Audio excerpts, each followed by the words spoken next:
Hello guys, Jamie Fluke here, alongside Peter Berryman. Hello, hello. With the Apex Racing team stream for the second round of the Porsche Heuer Esports Supercup.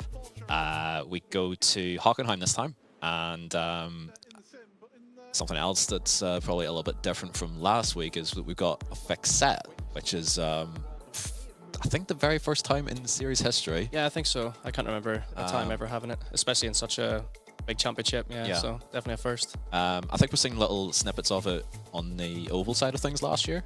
I think for some of the super speedways, they ran a fixed set, but for the first time in a road series for the World Championship, fixed set. So before we get stuck into the action, you've done a little bit of fixed set action in the Porsche Cup car recently with the PESC GB. Thoughts on one, the idea that it is fixed set, and two, how fixed sets tend to drive, and maybe like how you have to adjust things to work with that and to suit. I mean, there's definitely two sides to the coin. You know, on one hand, it can be frustrating because the setup is often quite a personal thing, and you can make the car a bit looser, a bit more oversteer. You can make the car work towards you. With a fixed set, you're sort of just given what you're given, and that's the way it is. On the other hand, it cuts a huge amount of prep work out. Obviously, as you'd know from doing championships, preparation, having to build, a sprint set, a feature set, and then a qualifying set. It's a lot of work to do that. So a fixed set cuts a lot of that out, and you can sort of focus on purely the driving aspect and getting the most out of that. So definitely positives and negatives to both sides. Like you say, fixed setups tend to be more towards a safe setup. So and yes. I know that you as a driver love a very pointy end, which you tend not to get with a fixed set. Yeah, exactly. So that's one of the challenges, obviously. The setup tends to be a bit more understeery. But yeah, it just becomes to getting the most out of it, essentially. So same for everyone. And yeah, that's the challenge of it, I guess. Yeah. I can speak from my own sort of personal experience, having done, I did Porsche GB a couple of years ago. I think it was the last time I did that. Some of the ERL stuff, some of the VCO stuff as well. I don't mind the fixed set stuff because my natural driving style works better with a less responsive front end and a little bit more traction. I feel like I can work with that a little bit better than most, but I would still rather sort of put a little bit of set work into it to make it drive exactly how I want rather than brute forcing my way. Yeah, I think in the grand scheme of things, the fixed setups aren't really that bad nowadays anyway. So yeah, like you say, the VCO stuff, and I'm doing Porsche GB at the minute. The sets really aren't that bad, so it's not that much of a grind to sort of get over it. But yeah, it's definitely a lot safer than for example British F4 when we're running open sets compared to the VCO stuff when we were running fixed sets there in the F4 car. So drives quite a bit different, like you say, understeer, but yeah, you get used to it pretty quick. Yeah.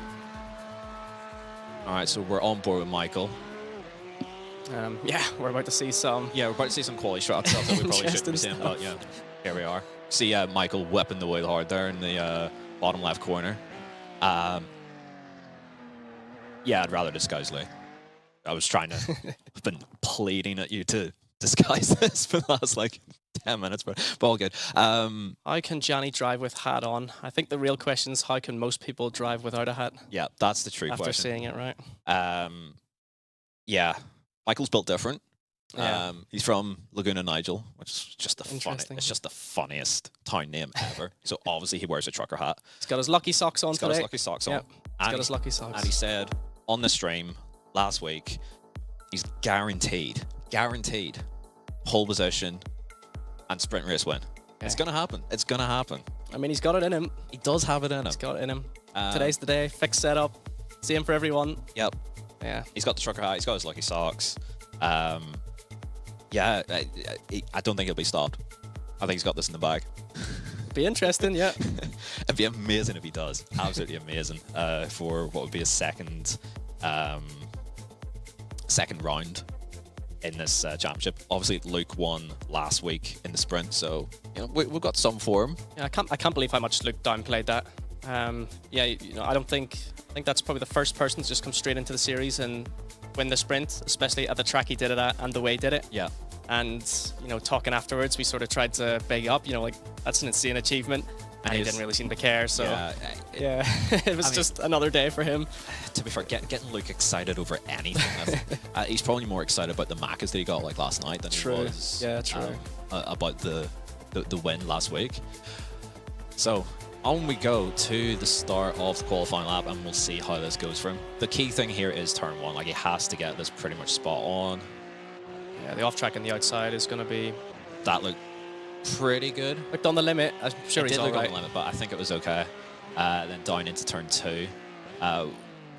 This corner fries me, especially from doing the ESL stuff on Rennsport. I could not get turn 2 right to save my life, whereas you were always like really good through that. Yeah, it's a strange corner because you're trying to set up the exit, but if you set it up too much, you lose time. So it's really difficult to sort of get the right blend between carrying speed through the corner and trying to set up for the straight. Yeah, down into the hairpin now. Just all about not blowing deep and just get the thing turned and straightened out, and away you go. That looks reasonably tidy. Yeah, maybe a bit off the apex, but I don't think you lost too much from that. It's probably okay to, like, if you want to miss an apex slightly, that's the one where it's all low speed, and as long as you get the rotation, you're probably okay. And this is where the money's made then in these laps. From T8 all the way to the end, really, really important to drive every apex well. So I feel like it was a little tight there through 8, and then that's a lot of curb through, well, it's technically turn 10. It's quite normal through 10 on the apex, so it's not too out of this world. Again, up on the curb here as well. Yeah. But this is really where the tires are screaming hot. The guys are saying that overheating tires from the last sector it's tough. Yeah. So, yeah, especially the last 2 corners coming up, the front left gets melted. So really, really difficult. I think you'll see the line they take's a bit tighter than you'd maybe expect, purely for that reason, just to try and protect the front tire. So. Oh, you can see these. You could almost hear it as well. They had a couple of goes at trying to get back onto the throttle, but it's a clean lap. Might be wide on the exit there. That looks solid though. Yeah, it looked fine. Looked fine. But you never really know. Over the line, P9. Okay, so the sprint one is probably, as we go down through the order, he's missed a quarter of a second there. Alejandro up there in second so far. Yeah, Johan as well is up there. Johan in 4th. Luke in P10. Salva, see the disappointment in his face, P21 there.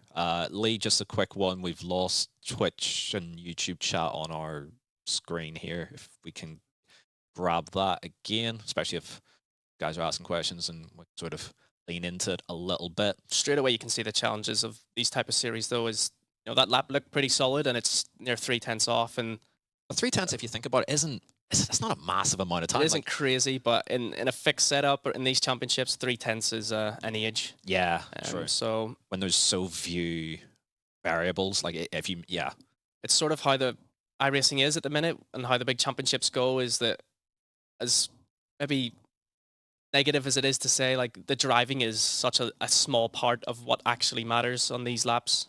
So getting the tire into the correct window is 95% of the job. You could, if you get the tire in the right window and drive a horrible lap, you're probably still going to be up there compared to nailing a lap when you haven't really got the tire prep correct. So that's why you sort of see the big swings, and how's this guy 3/10 off? It's purely just from probably not getting the tire in the correct window on the lap. Yeah. I remember that plenty from certainly the last like 2-3 years of PESC, where for the rounds where I felt really confident and really on pace and felt like I could dial the Q strat in really, really well. So I think the one that springs to mind is like Interlagos, when it was like 60C track temp. I wasn't missing a Q lap. Like I had the same grip every single run, and I stuck at second. That's like the best I ever qualified in PESC. And it wasn't a special lap. I think I missed a little bit in 2, turn 4, and like 10. That, if I nailed the lap, it was pole. Whereas sometimes you nailed the lap, but you've got your strat wrong, and it's like P15. You're like, what the hell happened there? It's definitely probably the weakest part of my game, to be honest, was qualifying prep. Was just figuring out how to get the tire. I guess figuring out is maybe the wrong word, but being confident enough to be accurate and consistent with it was probably my biggest struggle. And it's only small swings, really, 10th and a half, 2/10, but like you see here, 2/10 is near 20 spots in the grid here, so it's a big challenge to get the tires in the right place, but I think with more experience it gets easier and easier, and you sort of get used to it. But yeah, it's just so competitive in a series like this that the real fine details and margins get sort of stretched out to a lot bigger than you maybe think. Yeah. Just a question there from Maddie. Are we not allowed to show Q in broadcast? Like, we are, but we'd rather not show the whole strategy that the guys are doing, and then all the teams then come back and then look streamline, and our guys are annoyed at us for like saying that. So And at the minute, just with how the sessions work as well, we are in as a trusted spotter for one of the drivers. So we're in spotting Michael. That's why we look at his queue, and it's his lap and not anyone else's, and we can't then go back through anyone else's, which is a little annoying. iRacing have pretty well locked down spectator visibility of the session. Yeah, we've got updated guidelines, right? So we're only allowed to show certain stuff, especially now as well. So we're a little bit more restricted what we can and can't show. Yeah, Yuri's asking show leaderboard if we can pull up generally what we've got at the minute. Yeah, good for me. I can't even remember who was on pole, to be honest. I feel like it might have been Seb again. Yeah, it's Seb's insane. Yeah, I think he's. I don't think there's much argument. He's the best guy in the game at the minute, in my eyes. He is one of the best. Cross sport, yeah, I would say, especially in qualifying for a one-shot qualifying. He rarely misses. He rarely misses. To be fair, when he does miss it, he misses big. It's not like he puts on a P10 lap in. It's pole or off track usually with him, but it's pole most of the time. So we've got Alejandro again qualifying second. Caruso rebounding after per first round last week in third. I feel like the margin Sanchez is off is almost identical to last week. I think it's so got as well. It's got to be a few thousandths difference maybe, but it's very, very close, right? Yeah. I think it was 300s as well last week. Maybe to the thousands, it's exactly the same, maybe not. I can't remember. Got Johan up there in P5, which is really good for someone who's notoriously bad at starting a season in every season that he's been in. He's got it put together so far this season. Former champion Pinto there in 7th. So I'll not be too disappointed with that, I think, with the reverse being 8 cars, right? Yeah. I don't think he'll really be too upset. Obviously, you can see Luke in P12 again. Yeah. P8's not too far to reach, so I think he'll be eager to try and get there. The problem is, though, he's in that sort of zone where... The chaos zone. The chaos zone. He's in the danger zone where everyone's going to be fighting and scrapping to get inside the top 8. If you're a lot further down than people, I mean, yes, you'll still get some pretty poor driving. They tend to accept their fate, you know. Yeah, this is where we are. That being said, I think was it last year? Maybe the year before. I think it was the year before where we started at Hockenheim, and I had an absolute stinker as I normally do qualifying at Hockenheim, and I'm just P30 and got put in the wall basically off the start. Oh no! In the sprint. Sounds like Pesca. For P30. I'm the average Pesca experience. I was not happy about that at all. 35 car grid, P30, no points on offer, and I'm getting Schumachered into the wall pretty much. What are we doing here? Yeah. Johan said he lost 0.1 into turn 2. Not ideal. Yeah. So we're missing Luca. I think he's the only one who probably off-tracked this lap. Qualifying's not his strong suit, so hopefully he can, fingers crossed, get that put together for next round. It's going to be hard to work forward here because if there's incidents, if you're really far back, it's quite hard to plot your way through it. It only ends up just being a massive traffic jam down in the hairpin. Yeah, and that's it. The biggest overtaking opportunity is the hairpin, but what ends up happening is that, for example, Luke in P12 tries to make a move on P11. He's got P10 and P9 at the apex as he's trying to make the move, and that's where the problems start. Is in order to get up someone's inside, you need to obviously get level or ahead with them, and you T-bone the guy who's on the apex. So that's where the issues tend to start. They do indeed. Oh, excellent. So Lee's got championship standings. So if we can pull out just to sort of show where everyone's at based off of round 1. That is a massive points haul for Sebi in round 1. Yeah. Really impressive. Yeah. I want to say there's not much more on offer on a weekend than that. He 85, 86, something like that. 85's your max. That's crazy. A crazy impressive round. Pole, second in sprint, and won the feature. Yeah, that's an insane round. I mean, I don't... has anyone max pointed it before? Maybe Seb actually has himself. I can't remember now off the top of my head. There's a max point bound to happen maybe once, surely. Maybe not. Redline top 3. Yeah, they were very impressive, yeah. Seb's still representing Red Bull, but he's Redline. Yeah. Luke and Johan there, 4th and 6th. Our guys are in the mix, our guys are up there. Like a 20-point swing is... It's not too crazy in a round of this championship, so... Yeah. definitely still in there. Kev watching the team stream during pre-drinks. Love to see it. Enjoy. Definitely enjoy. There's a couple of points penalties as well that's actually not part of that. So Alejandro's -8 from where he's at with... I feel like this is one aspect of the championship as a driver in it and behind the scenes that maybe the people who aren't in the championship miss out on. I'm not really sure why they're so secretive with this stuff, but there's often a lot of penalties that happen. I mean, Formula 1, you can see all this stuff, so I really think that it's one aspect of the championship. I feel like it's an aspect of the championship they maybe need to improve on, is just being a bit more transparent with people who maybe aren't as in the know of the championship on previous rounds penalties and things like that. I think I know why they don't do it. It's they don't want to get criticized for any of their stewarding decisions. I think is what it ultimately comes down to. I guess maybe, yeah. But like, put it at like a tweet out post race. Oh, just such drivers -10 points for this incident, and then show a link to the incident, and then the beef ensues, and then the beef ensues on Twitter, and it's. I guess that's maybe a good thing itself, right? Often, all publicity is good publicity, right? I guess. I guess so. To some extent. So we've got a couple of examples of someone sweeping the event. Rogers Pole. And the names we're seeing are no surprise, right? If anyone's going to do it, you'd think a Rogers or a Seb Job, so. Yeah. Donington. Pest go to Donington? Yeah, we did the first year. That was the last race that Gregor Hutu ever did on iRacing. Hutu did Pesk as well? Yeah, he did the first year, and then that was the start of season 2. Was I in the... I probably left by then, I don't know. I don't even know if I raced it, I think you'd left at that point. Yeah. Jesus, a while ago, that. And I remember that race vividly because I got shunted. You guys are insane with memory. Luke really shocks me with his memory on stuff. I can't remember. That's all his brain works for. It's that and driving. He's got nothing else going on there.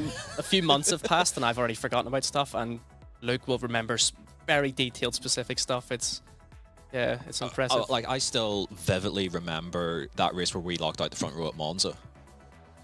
And you got a stinker of a start. I have no idea. The one where Dave Williams on the alternate pit strategy. Then, okay, I remember that. I definitely remember that. Won't forget that. Yeah. That was the race where, we didn't win the race because I think we got the tires slightly wrong, or just didn't run like high enough pressures or whatever it was back then. But that was the race where Kroenke dropped it behind me. Okay. As he was trying to catch me. Things are starting to come back. Except it was in Ascari. He dropped it, right? Okay, I'm starting to remember small things. So, like, little bits like that. One thing's actually popped to me on that qualifying, because I can remember that I needed a certain amount of time. We'd mentioned this. It wasn't until the exit of the final corner that I pulled the 200ths or whatever it was I needed. Yeah. So some small things are coming back to me. So we do, once you're prompted, I think you sort of remember things quite well. Qualifying done already? Yes, but we have to wait for All-Stars to finish up, which I think it has finished up, or it's about to finish. I think they'll be. We'll soon rattle through here. So it'll take a little bit for them to cycle out of that, cycle into the show the grid, and then move forward into the Pesk race, the thing that we're all truly here for. Seb, no surprise there that he'd swept. Yeah, there's no real shocks at the the top 6, 7, 8, sort of the guys that you'd in here sort of expect to be there. You'll always get sort of like the odd one that pops up there sort of out of nowhere, like Oscary for large parts of last season wasn't particularly strong, and then second half, as did quite a lot of guys. They all just sort of pulled it together last 3 or 4 rounds, and I couldn't quite compete. Sadly, still trying to do ESL at the same time, so it was a bit of a struggle. But a lot of these guys, they might not always be up at the front, but everyone pretty much in the field has the potential to fire at top 5 on any given day. Yeah, I feel like I do feel like the sort of bottom half of the championship get it in the neck a bit harder than maybe people realize. Yeah. It's so competitive. Like, qualifying P25 in Pesk is, someone who qualifies P25 in Pesk is probably going to rinse most people in an official race in these cars. Comfortably, yeah. So I do feel like people, sort of punch down on. Yeah, it is a level above. It's so competitive. And you'll probably see some of these guys who, they come into this series and maybe they're not top half or top 10 or whatever, and they're not used to that. Yeah, it's a rude awakening, putting your best effort in and ending up P24. It can be hard to adjust to. It can be hard to adjust to, going from the likes of officials where you're good and You know, like I'm the guy. I Yeah. am the guy. You come into a big championship like this and you're getting rinsed by Rogers or Joe by 3/10, so you're sort of coming out of it like you've been in a washing machine. Like, Yeah. what the heck just happened? So Yeah. Yeah. There's guys who who've won like 8K solves and officials like come into this and get destroyed. get destroyed, and they're not even that far off. Like 2 to 3/10. Yeah, like in this format where there's no differences in the set. Okay, yeah, there's a little bit in that, but there's still some of the RNG stuff with the tire and trying to get it into the window. And if you get it slightly wrong, then yeah, you're at the back. Is Conton okay? Yeah. It looks like he's shrunk a bit. He's probably my height in the rig now, is he? Yeah. Is he a tall guy? He's a short guy. I can't tell. I would like to say he's probably around my height, but there's not very many people who are, so. I mean, even I'm like fractionally taller than you, which I'll take. I'm not the smallest anymore. We've got Dan Armour in the academy, so. Oh, I mean, there we go. So. I'll not last. Big Pete. Gotta love tire RNG.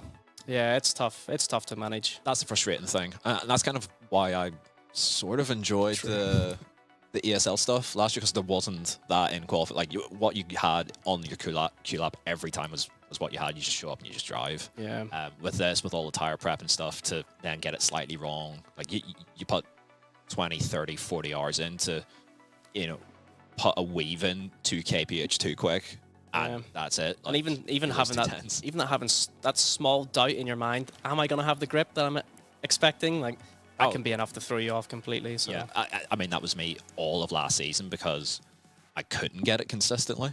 Yeah, it's tough. Yeah, it wasn't fun. I've heard that it's not quite as bad now as what it's definitely improved somewhat. I mean, this car is probably one of the ones that are still quite bad, but I hearing from the guys, the likes of GT3, and I'm doing GTP myself. It's not as bad as it is in this car. So this car's definitely struggles quite a bit in that department compared to others with how sensitive the tire is. Yeah. But in general, you'll still see the top guys at the top, and they're at the top for a reason. Luke's got a 5 PS webcam. That's just how he is. That's just how it is. Yeah. Oh, it's up from 1 from last week. We swapped his webcam out, and yeah, he didn't take my camera. I swapped mine out, and it also still didn't really help. So he's just too quick for the camera to keep up, I think. Yeah. Oh yeah, he's definitely not getting 5 FPS. Sort of looking at him, it's definitely half an FPS. Look at yeah, it's not going well. We're still killing time. I don't think they'll advance the session. I'm pretty sure. So we've got another 10 minutes maybe to kill. We've got the official feed in our ear, so maybe we've got a better idea of how this is going. But this is the Rennsport experience for the guys who never got to do that. So there's the official feed.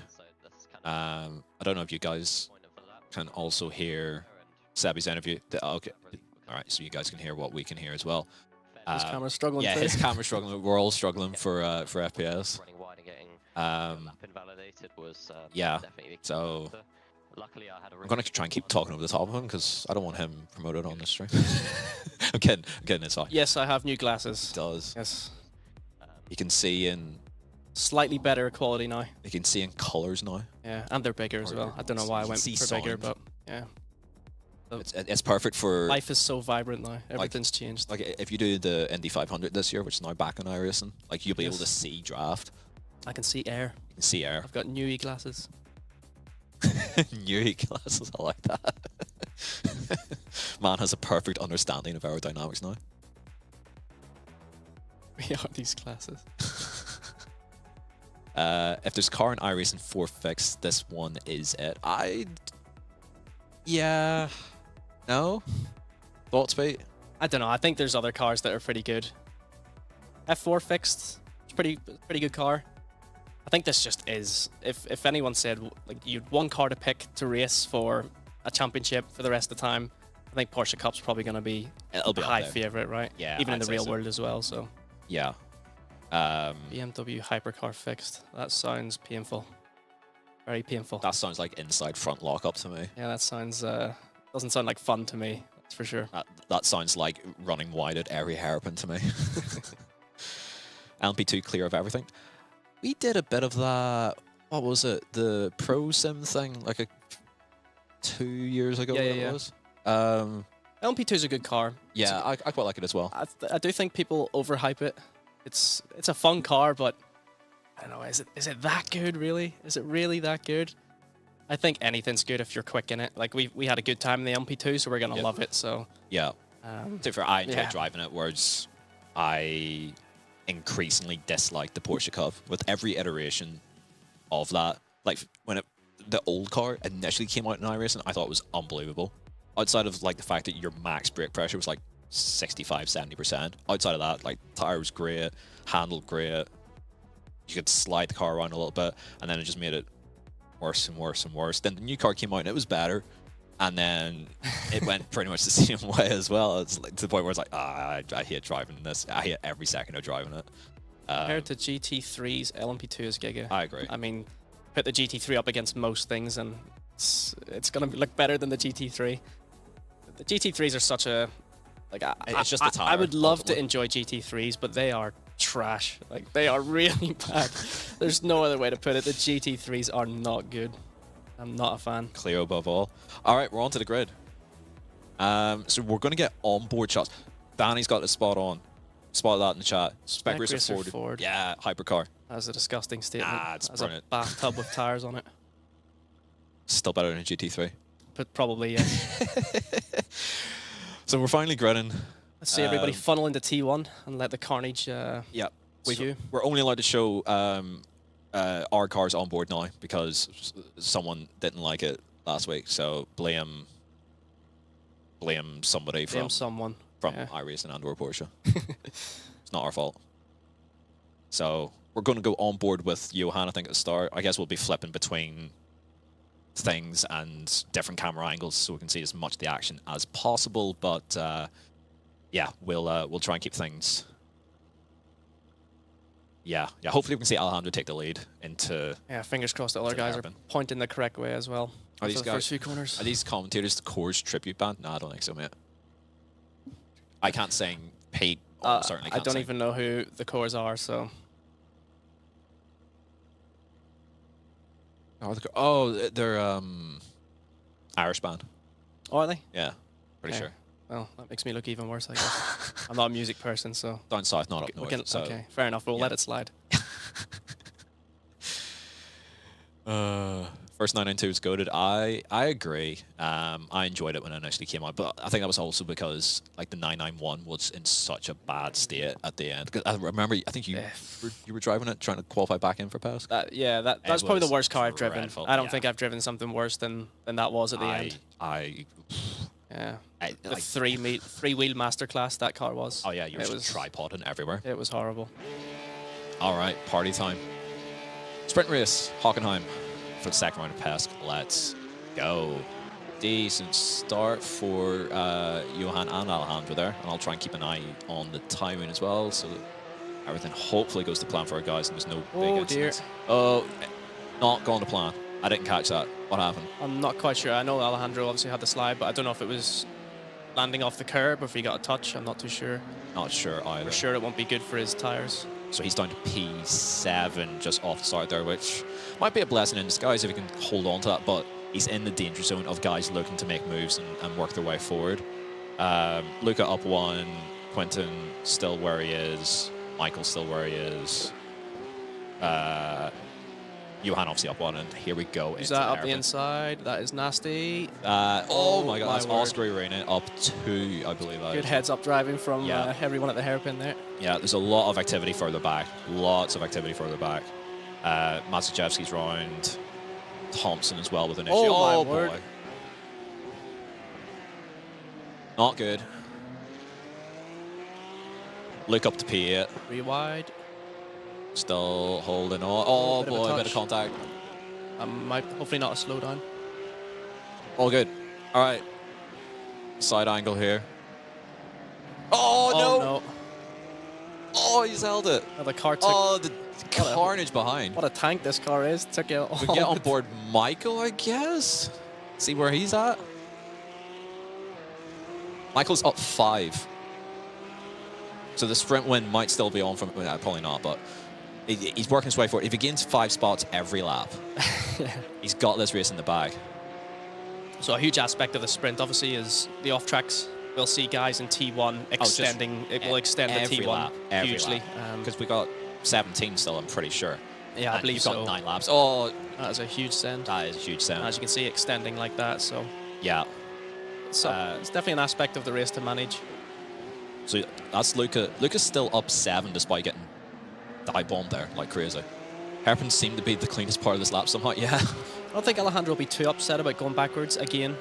It means closer Oh, to no, the he front. will be. Well, He will be. hopefully not too upset. It'll Yeah. mean he'll be closer to the front for the feature race, which is double points. Yeah. I'm not sure why they still do things like that, but it's not really a huge deal as long as he stays around that. I mean, if I was 6 to quick 8 enough. spot. Oh, contacting the hairpin. Oh, well. That is friendly fire, is This it? is Oh, I think that's that was Lasse back sort of tagging Luca there. Oh boy, right, it's all kicking off. It's just constantly kicking off. Back up with Luke now. Right on the edge of 3.14. Yep, Yeah. for the reverse grid. So, and he's out of like proper draft range as well. So, It's got him in and his the gap sights. behind as well, actually. So, like, it has all like broken apart here. So it'd be Luke on Oscar. Now, I was speaking to Luke yesterday, trying to get some insight from. I mean, I probably asked the wrong person to get insight from, but just generally how to approach this. And there's like sort of 2 schools of thought. Like, even in the sprint, tire wear and managing your tires are still a crucial thing. Yeah. Like, you can blow the tire on lap 1 and that's it. Like, you're in deep trouble for the rest of the race. So, you know, maybe he still has tire left after the start and he'll be able to fight forward. If he doesn't have the tire, then chances are he's not going to be able to work his way forward. It's so important not to blow the tire up.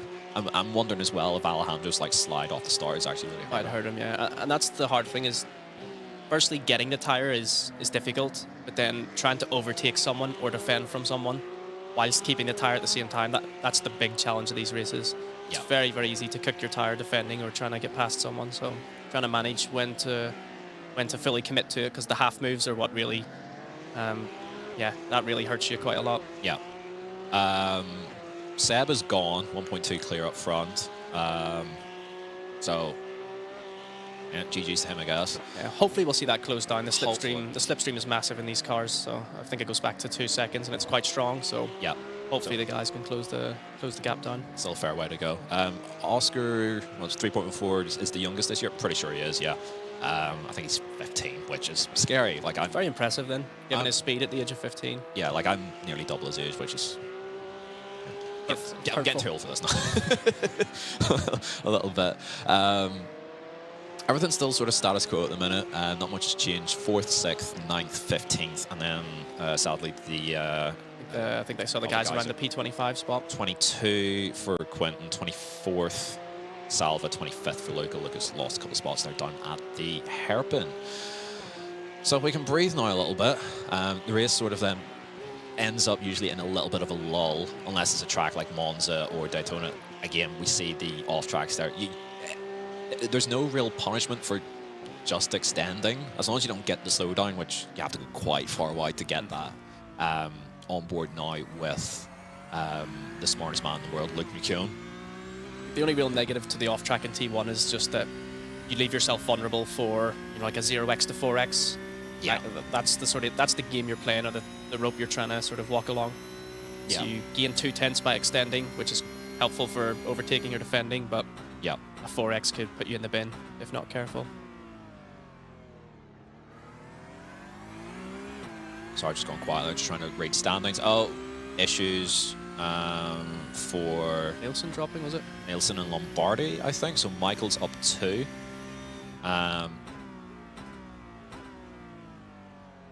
Okay, so it sounded like... Bit of contact somewhere. Yeah. You guys hopefully heard that in the same way that we did, with the iRacing feed in our ear. So Michael has...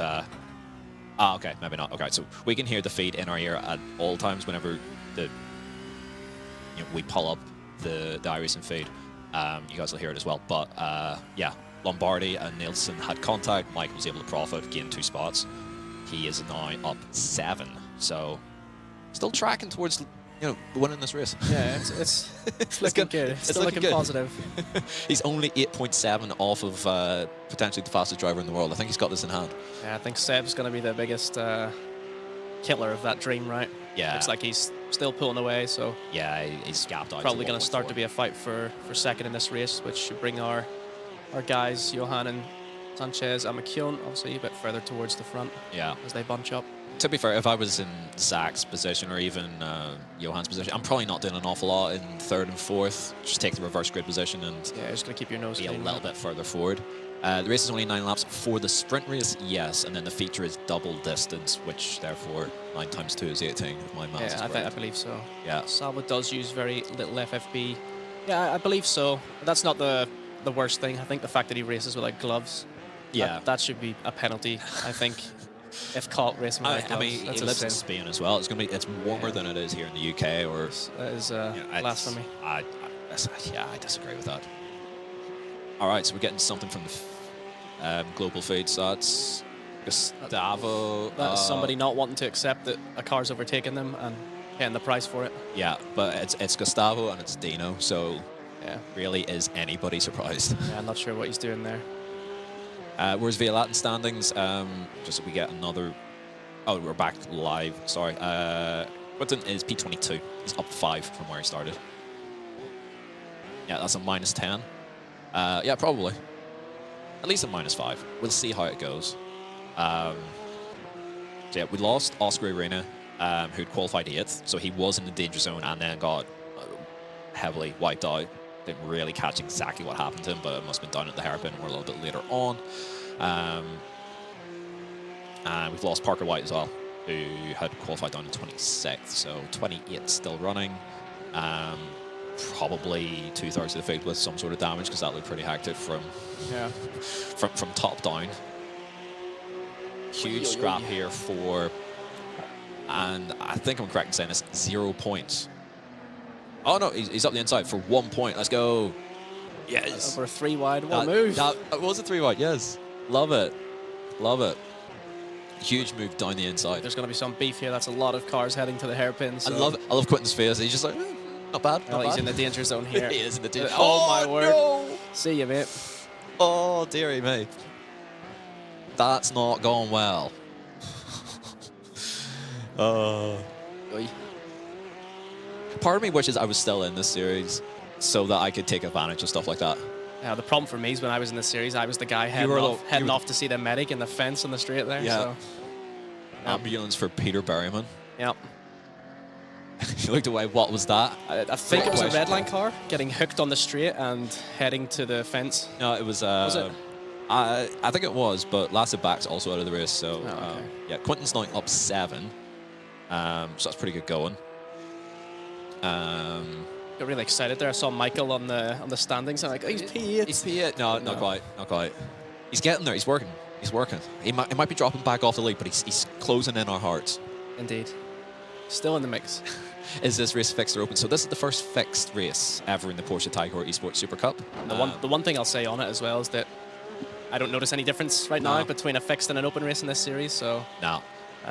As Farrier mentioned in the chat, there's only so much you can change exactly on the set, and the iRacing staff have got a bit better over the years. Yeah. In terms of building decent enough fixed sets, like passable fixed sets. Like it's been said on Seb's pace there, I feel like a fixed setup does give you a bit more appreciation of how good some people are. Yeah. Yeah. Like we both raced Seb a lot over the last 8-9 years in and around that sort of time frame. Like he's been around a long time, even though he's only 23, which is scary. Like, but Seb's been rapid for as long as I can remember. Fixed from iRacing. No, there's definitely no driver input in that. Is this Luke going for it? It is, yes. It's tough on the outside here. Yeah. He's been biffed off. Yeah, he's been biffed. Bit rude, but game's the game. Yeah. That's the jungle. I mean, he's defending Pia. I think I would do the same thing. Yeah, it's a tough spot to pass for that reason. Open up the steering, and yeah, no, you're not getting run outside for a transfer spot, or not for transfer spot, but for reverse grid pole. The only benefit to that is it's disconnected Oscar a bit further from the car ahead, so I feel like he's completely out of slipstream now. So top 7 are unlikely to do anything, or at least not risk anything silly. Yeah, he's very vulnerable for Luke now, which is a good Yeah. thing. He should have a couple of laps here to have a crack at it. Yeah. Bryn behind, not exactly a good thing to see in your relative. That's... Is he a weapon, Bryn? I don't really know. I haven't really seen him do much bad stuff. I've raced him before, and I'm not going to comment on what was said there. Okay, fair enough. How about that? I haven't seen him doing anything bad, so... Thoughts on Luke getting pied? That's a good one. That is a good... I'm a big fan of that. It's, I'm getting thumped quite a bit this race. Yeah. But yeah, he's within 2/10. Forward shot, I think, from here. We'll not look behind him if something happens. Not ideal, but yeah. There we go. So 3.14, straight out to the white line. Oh dear. Oh. Knew that was coming. Yeah. Someone behind is surely going to be in. There we go. Yeah, he's going to open up Come on, steering. Luke, on the outside. Yes, hold it, hold it, hold it. Yes. What a move. Now it's his turn to smash his doors in. Deary me. Still white. All right, so he's got the inside now, 4.8. Throw it in, throw it in. Yes, yes. Get him out there. The glue. Taste some of that, mate. And then Collins now to the outside. Bit more contact there. Bit more, yeah. Just get the elbows out. Send Yeah. it. Send it. Throw it in. And Should be able to hold there it. you go. Yeah. Yeah. And then just block on out. Nicely and then done. hold the inside. All right, Gordy Much, Team Sport Karting, white line, and Yeah. park it. Oh! Oh, my word. See ya. Oh, I thought it wiped out Collins as go. well. That's Michael now up to P10. Michael is trucking along. You love the iguana hat connoisseur. This is absolutely phenomenal. White flag then. Going to be a tense last lap for these It guys. is. Michael's got a wee fizz on, I'm pretty sure. Just I mean, the reverse grip pull's not far away from Michael here. No, if it's not. beef happens. Hopefully not, for Luke's sake. but- M6 simulator. All right, so yeah, Luke's just going to go like full defense. I'd say his tires are shot at this point as well. Yeah. Oh, my word. Yeah. That was brave. Michael's getting lobbed, I think, from Cipolla. So, yeah. Between these two, 4P8. Not much has changed up front. These next two corners So- are key for Luke then for this reverse grip pull.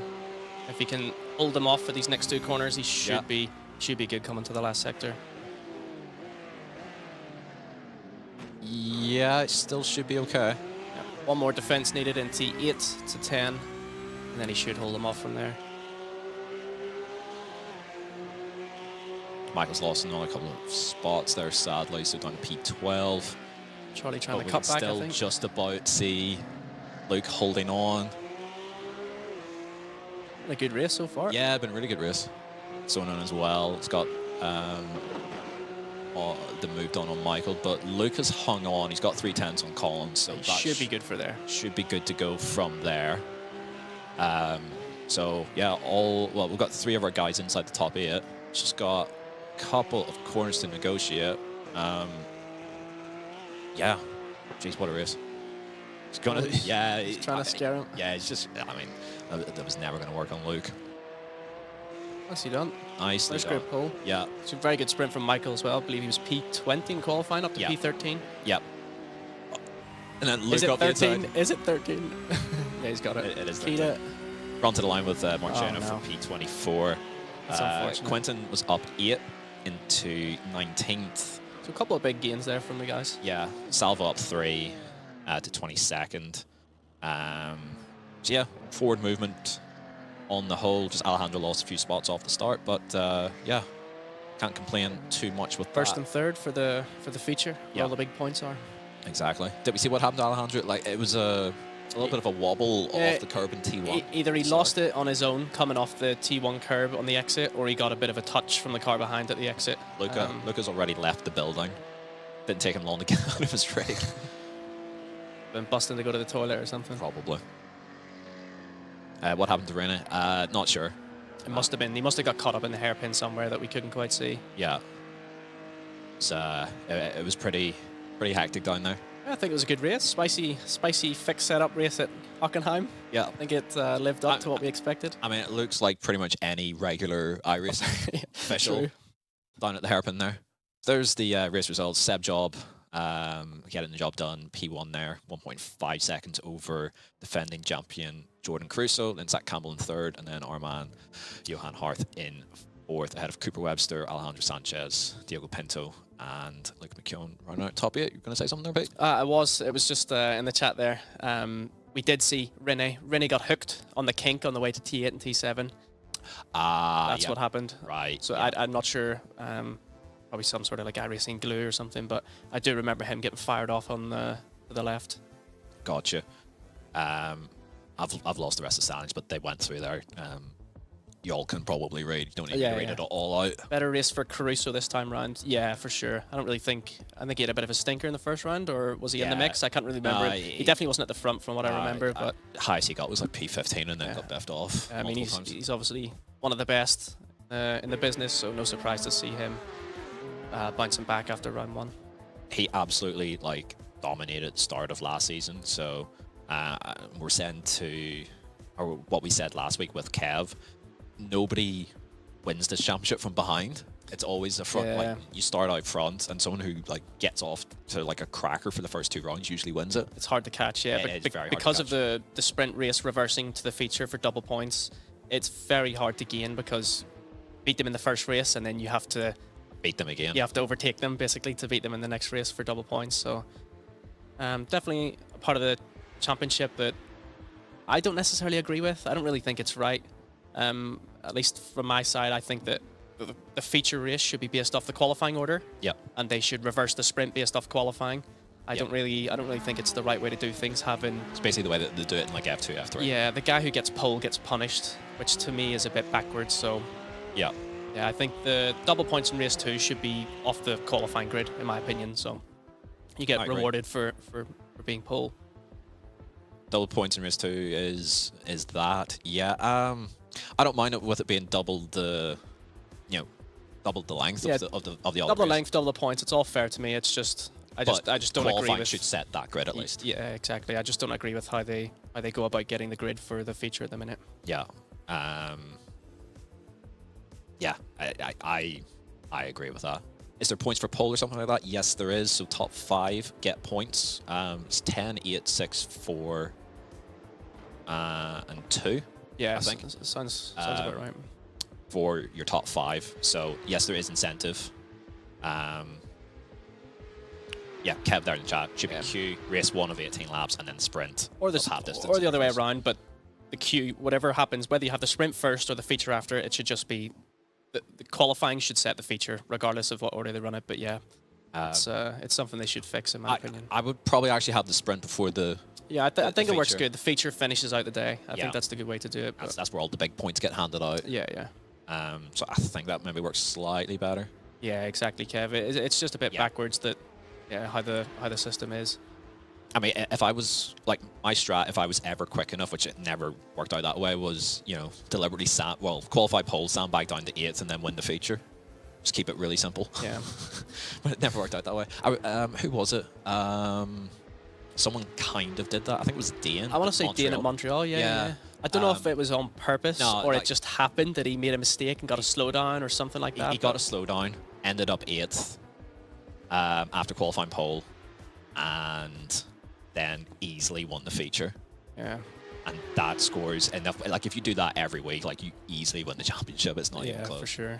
Are there drops? I don't believe there is this time around. Maybe there's one. Maybe they got rid of them.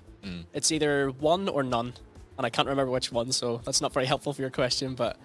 there are no drops. Okay. Hasn't been a drop in the series ever. You used to be back in the F1 days? Yeah. We used to have drops. Maybe I'm just used to too many championships going on at one time. Everything sort of just gets jumbled up, and you can't tell what rule set was for which championship. Guys were sandbagging in Q a lot. Yeah, I remember this quite a while. I remember Rasmussen in the very first race, the only pest race he ever did before he then spat the dummy out a wee bit. For getting wrecked out by, I think it was Beneke was behind him.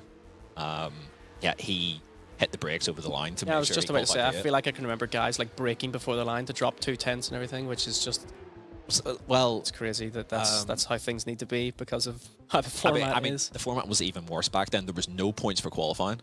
Yeah, true. You were like if you stuck it on pole, you were punished. No, maybe there was a couple of points, but just get destroyed for being quick. It doesn't make sense. Rogers won that season despite sticking on pole most of the time, and then like in the sprint, he had to work his way forward, and then the sprint set the grid for the feature. So he just had to spend 2 races working his way forward. Yeah. I mean, he did it most of the time because he was like 2/10 lap quicker than anyone that season. I'm surprised that more people don't kick a stink up about it. I guess we sort of expect and know what the response would be to said kick off, but hopefully if they listen, please listen to us and make the fix, because the format could be tweaked slightly and improve it quite a lot. So there's your grid for the feature. 1st, 3rd, and 5th for our guys. All on the right-hand side where you want to be. Right-hand side, yep. So everyone's just going to go in T1, just shunt everyone wide into slowdowns. 1, 2, 3 on the way to the hairpin. Yep. Easy life. Yep. Michael Air 13th, Quentin 19th, Salva 22nd, Luca 25th. All right. So, there we go. I think this is going to bust up even harder. Double the length, double the chaos. Probably, yeah. Everyone will just get desperate at this point, especially if you're a little bit further down the field. Just waiting for the last couple of guys to grid. Oh, I think they manually set the gridding to like 2 minutes. Yeah, I think we can hear them in the background just going through the grid, so it shouldn't be much longer before the lights come up. Yeah. We've got... Well, still waiting on Sam Keitert in 27th to get onto the grid. Hairpin lap 1 will get crazy. Yeah, I mean, it'd be really funny if it just didn't. Everyone just filtered through 2 by 2. Yeah, I mean, and just nothing happened. The one thing you don't want is someone going sideways towards the hairpin, going bowling, like a Monza T1-esque type thing. You know, the hairpin gets crazy because it's so many people into one, but if someone loses control, it could get... I mean, we've seen... by ever entertaining, quite messy. I mean, we've seen it all kick off in the sprint, down into the hairpin. Yeah. And that wasn't even lap 1, that was like lap 6 or 7 or whatever it was. To be honest, I feel like more often than not on lap 1, it's not actually people trying to go in and gain. It's just, it's tough. All of a sudden you're getting quadruple slipstream. It's quadruple slipstream. It's a fixed setup on cold tires. There's a lot of understeer. All right, here we go. Oh, the graphic was the wrong way around. We're all on the outside. Oh. But good start here from Johan. He's got to the outside of Cooper. Probably wouldn't stick it around the outside of an Aussie if I could help it, but there we go. In this race, we won't see as many people extending because it's a lot longer. Off tracks. Yeah, you want to save it for the end, for extra Oh benefit. my word! Oh boy! And there you go. I doubt that he even meant to do that. Yeah, and it's just going to fan out and filter behind. Benefited Johan. If we can so stick on this cam, fantastic. Yeah, looking back is going to be where we want to look, or if we can find Michael maybe as well, that would be amazing. Good scenario for here we go. Michael is in the mix. I think you want to keep it to the inside here if you can help it. The crash always filters out wide. Everyone's getting loaded. Yeah, we're all good. If we look behind. Yeah, all kind of clean so far. Sebby's been handed a bag of cash there. Yeah, it looks like it. Oh, after all that, Michael is still 13th. Still holding on here from Kevin Nicholson. Wow, all right. Yeah, Seb's up 4. He's taking advantage of that. Battling Alejandro. Yeah. Johan should be able to help him out. Give him a bit of breathing space. Luke and Pinto have sort of got away a little bit. Oh, Seb's up the inside. Got to get the space, always you're just going to get turned there. Good move, but a horrible move. Put Alejandro into a bit of a compromise spot there. Either get out my way or we're crashing. Yeah. Which is never nice. Maciejewski's got turned down to the back of the field. Salva's down 2. Up to P12 now. Yeah, Michael up to P12. Michael. Quentin up to 14th. That's a +5. Baco's down towards the back now as well. He's had a bit of a shocker to the start of the season, considering where he ended last season. Yep, all good so far. But yeah, it's a little bit cheeky there from Seb. But yeah, 8th to 3rd on lap 1. I mean, you can't argue too much about that. Like I mean, it was handed a fair bit of that, but I mean, right place, right time, and then he pulled a pretty good move actually on Alejandro's. Would have caught him sleeping a little bit. Here goes Diogo. I thought Diogo would have worked a bit more with Luke, but yeah, this is a bit low IQ racing in my opinion. They could have had an extra 4 or 5 laps to. Well, bear in mind that Diogo and Seb are teammates, so yeah, I mean, I guess if it helps create a 1-2 rather than a 1-3. And yeah. Should be a 3v2 and enough. Yeah. Pento's deep run the outside. Does hold on to it, but yeah, side by side through. I hate Yeah, it's pretty bad for the latency in this corner.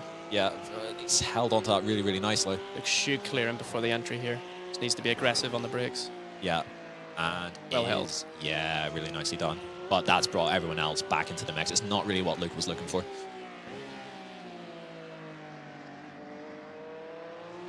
Just about hangs on. Beautiful stuff. Quentin's actually got now ahead of Michael, so that's Quentin up 6 from where he started in this race. And he's already up. From qualifying to where he is now is not a bad effort. Yeah. He has a bit of form around here in this series. When he debuted in 2022, I believe it is, he was running top 5 before he got biffed off the road, so he can whip this car around the track no problem at all. Yeah, fingers crossed here for Luke to hang on. Yeah, it's going to get pretty spicy from here. For a second, yes, Luke's cam was working, but now it's not working. Luke's still driving 1 FPS, gotta respect it. Yeah, yeah.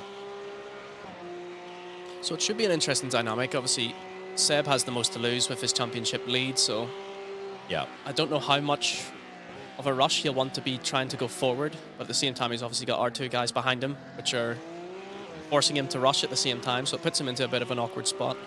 Yeah. Oh, I've just heard something in my ear. I've heard Paul Smith in my ear just say, "What are you doing?" So something's clearly kicked off further behind, but yeah, we'll just pull up the feed. I'm not sure what it was. Who are we going to blindly blame for that? Blame the track. We'll blame the track for this Blame one. the track. All right, that's a safe option. Safe bet. Bauer saying the Lombardi will not comment any further than that. If that was teammate on teammate, then you know, quite funny because there's a bit of history there. Can you save good tyre still by sitting P2 in draft? I think that is still a thing. To be honest, I think it's a thing in most cars, which is maybe a bit backwards to how it should be. The dirty air is probably just not strong enough. Yeah, truthfully. the dirty air is quite interesting in these cars, but yeah, essentially you don't have to work as hard sitting in someone's draft, and it protects the tyre quite a bit. And so yeah, that's definitely still an aspect of the races. And saving the tyre in this race, from what we've heard from the guys, is a crucial factor in this. Yeah, the deck's pretty hard. Whether Luke actually really wanted to stay ahead there, I don't know. Maybe Diogo's sort of, you know, had a go at Luke there just to bring him back into everyone else, or what the plan was. We'll hear from Luke at the end, so we'll maybe get to hear his thoughts on that. But I feel like being at the front and just accepting that your tyres are going to be worse is the way to play it. I think it's a lot easier at this track to defend the overtaking zones than it is to make the overtakes. So yeah, I feel like being in first place is the card that we want to play. Yeah, I mean, in the vast majority of scenarios, you want to be in the lead and sort of have the control that way. But it sort of looks like it's sort of settled at this point. Michael's sort of down one further. Caruso actually lost a ton of ground off the start. I guess there was more beef, more biffage or whatever, but it should start to get spicy soon. I think Alejandro and Johan should start to get opportunities as the pack ahead starts to Constantina up. Obviously, I don't think Seb's going to want to be making big lunges on Diogo, so if Diogo doesn't go and Seb doesn't go, well, it depends a little bit on that team dynamic. Yeah, true. We know how both of these guys can race when they weren't teammates, so yeah, fair. We also know what Diogo has been like to some of his teammates before. Yeah, that's a good point. The Carrera Cup Deutschland, I believe, it was a bit spicy. Right? Yeah, week 1 into Team Redline, and him and Benica were busting up in public chat. It was quite funny. Really enjoyed that. To your question, yeah, so Luca is P21, up 4 from where he started. Salva's down 4, so those guys have actually swapped positions, or almost exactly swapped positions. He's down into P26. To be fair, I'd be thinking about the lead job he's getting already in the championship. Yeah, fair point. Like, so he's already won 2 of the 3 races that have, you know, happened so far this season, and he's already 3rd in a feature. He is not really losing ground to anyone. Yeah, that's the hard spot he's in right now. Is that sure, he can say, let's chill, I've got loads of points, but it's so easy with so many cars around trying to gain positions that you could get knocked off the road and all of a sudden all your points go down the drain. So Yeah. it's a tough spot to be in and manage it correctly. I do think, though, at this point of the race, it's sort of save the tyres, save your incident points as well, and then get the pods out in the last sort of Yeah, have a crack 4 at or it 5 towards the laps end. or so. Yeah, he's in a good spot. Yeah. The race hasn't broken up in the same way that it did in the sprint race. Everyone inside the top 15 is basically within half a second of the car ahead. Nielsen sort of slowly dropping off the back of Bryn Collins there between P9 and 10, but it's all pretty much in within a second the whole way down the field outside of the guys that got turned at the start. So yeah, all tight through the field. So yeah, this is where some PESC races do sort of enter a bit of a lull where everyone's got a bit of draft on each other as well, and the leader's doing a good job up front, which in this case is Luke. So maybe everyone is just sort of sitting, waiting. I do remember from last season doing PESC where the one race where I did get out front and was leading. I don't know what I did wrong, but I got 1.2 seconds out into the lead, and that was my race done. Yeah. That was 4 laps in. Like, I didn't even push that hard. I had one small wobble on lap 1, and then I was 3/10 a lap off every lap for the rest of the race. And that's the hard part about leading, is it's such a fine margin. You want to take it easy for your tyres, but there we go. then you're under pressure like Luke is now, as you can see. The outside is quite strong at the hairpin. There he is. Wasn't sure where he went there. Yeah. But yeah, obviously Luke's in a spot where he can't really save his tyres, otherwise he's under pressure, so he gets stuck into a scenario where he's forced to push and lean on them quite heavy, which is often why you see the leader in these races. Sure, the slipstream's strong and whatnot, but it's often why you see the leader struggle a bit more, especially towards the end. It was indeed Owen. Yeah. I took the lead off the start. I biffed Moreno wide at T1 because I was like, I want to lead. I don't want to be dive bombed into T2 or T3 or whatever it's called. And then it all kicked off behind, and I was like, all right, well, I'll push to try and break free of draft. And I got as far as 1.2, and then they started coming back, and I'm like, oh no. It isn't looking good. It's looking good. And I just went backward. I didn't make any mistakes in terms of my driving. I didn't have any wobbles, didn't have lockups, as Luke is having a little scrap there with Dino Lombardi for P19. But yeah, that race. I think the only thing I did wrong was I was quick on lap 1.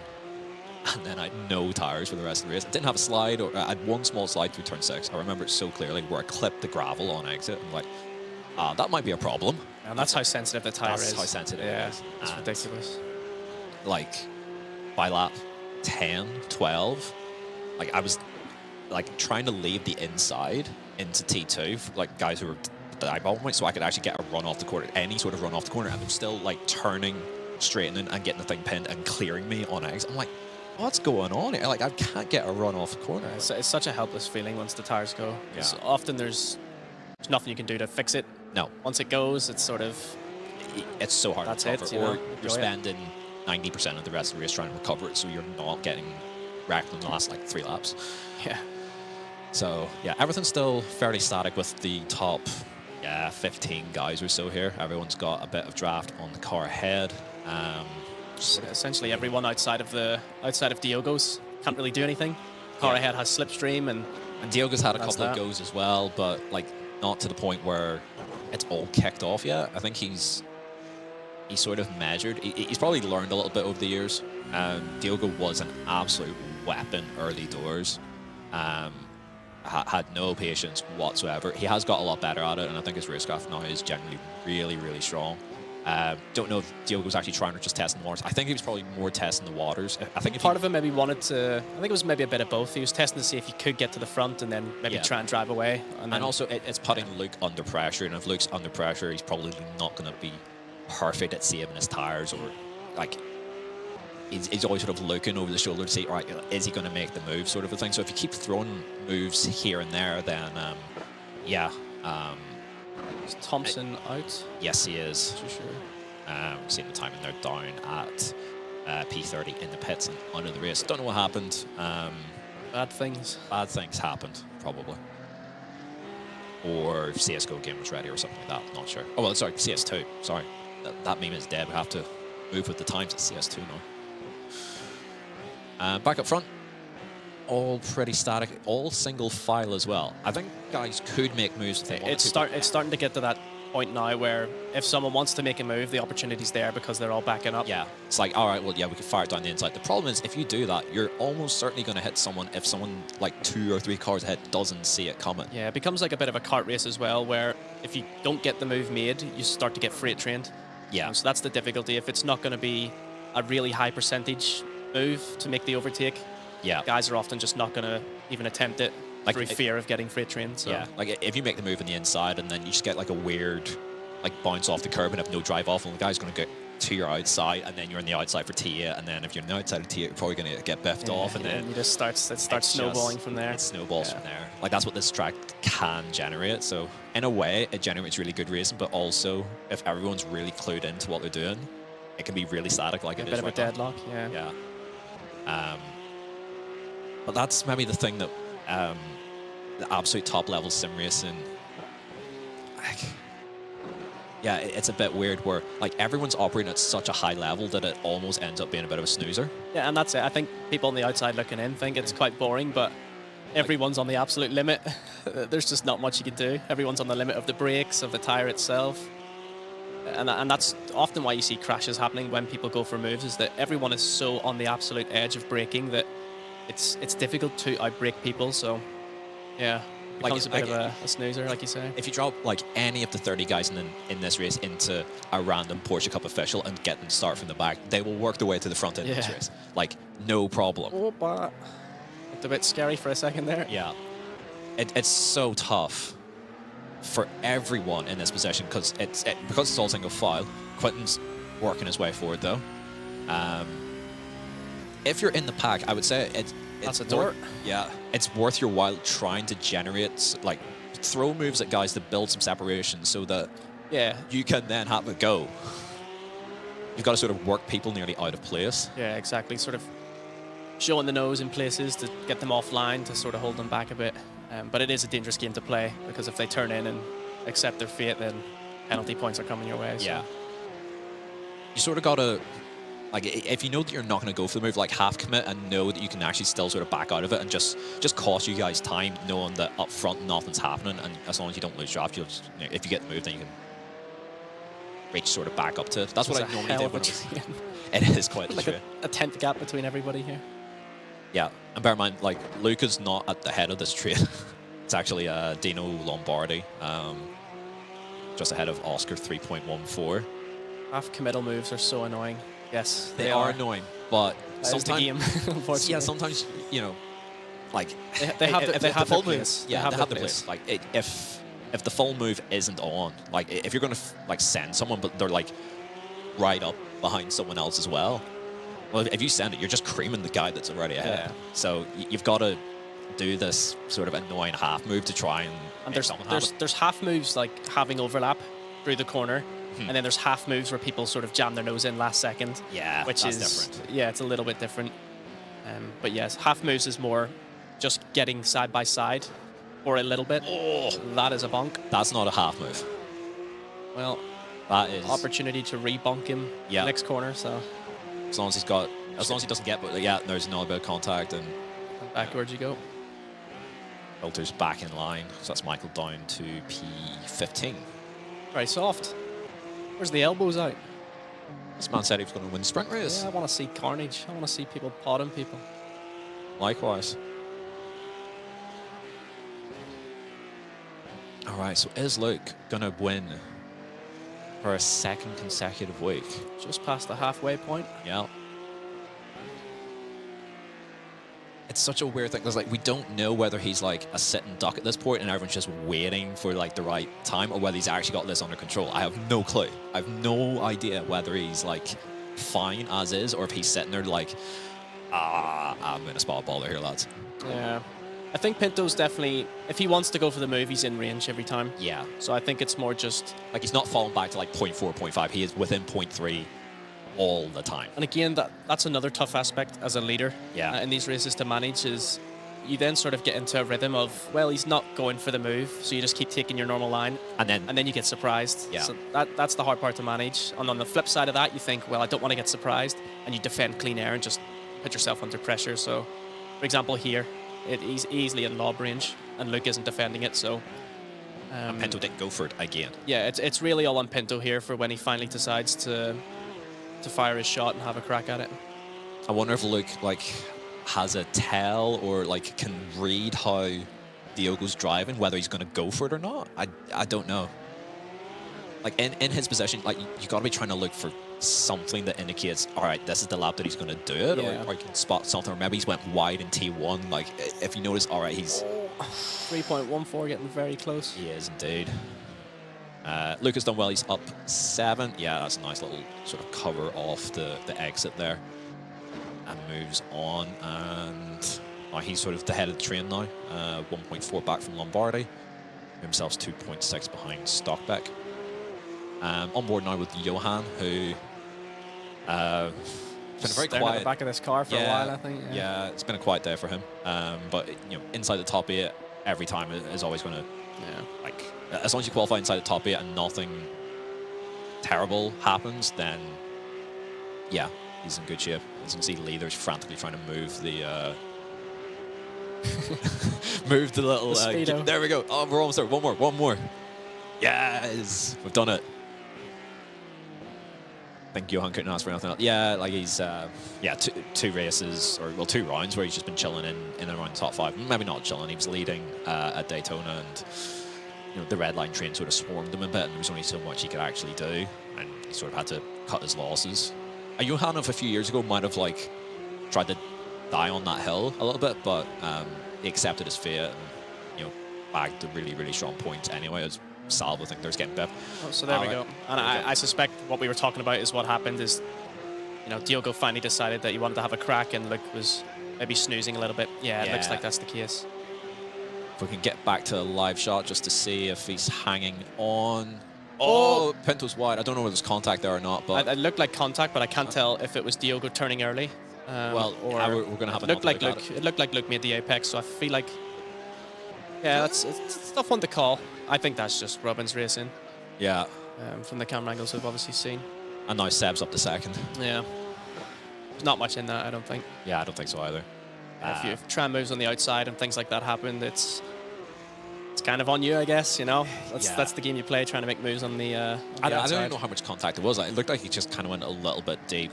There probably was a little something, but I didn't. Hard to tell. Yeah, I couldn't really tell brilliantly there. So we'll swap Pinto out for Job. The game changes.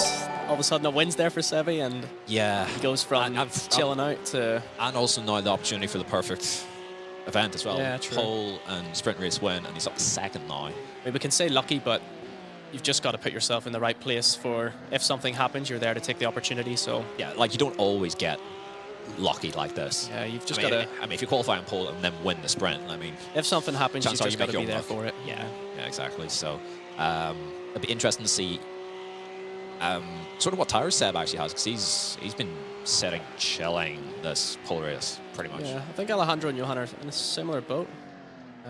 Yeah, we do need to get Alejandro to get involved, but whether he can or not is the thing, because if everyone's got the run ahead, well then you don't have a run. Yeah, and you can see the gap here off the hairpin for Johan. I mean, it just spreads out so quickly that it's hard to do much.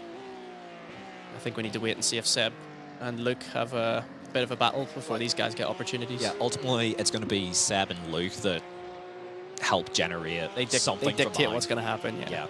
If it's line astern from here to the end, then it's line astern pretty much the whole way down to like P9 for the whole way around to like at the last lap, pretty much.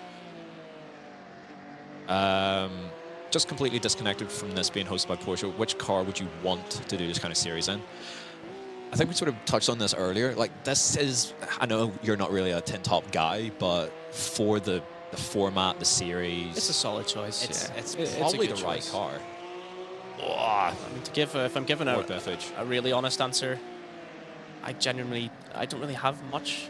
Yeah, like you say, TCR. Yeah, TCR, like an MX-5 or something like wherever the money is, people will race. Exactly. And the racing should be good. So if Pontiac come in and decide they want to run a 100k championship, it's gonna be big. Like we're going the slowest. If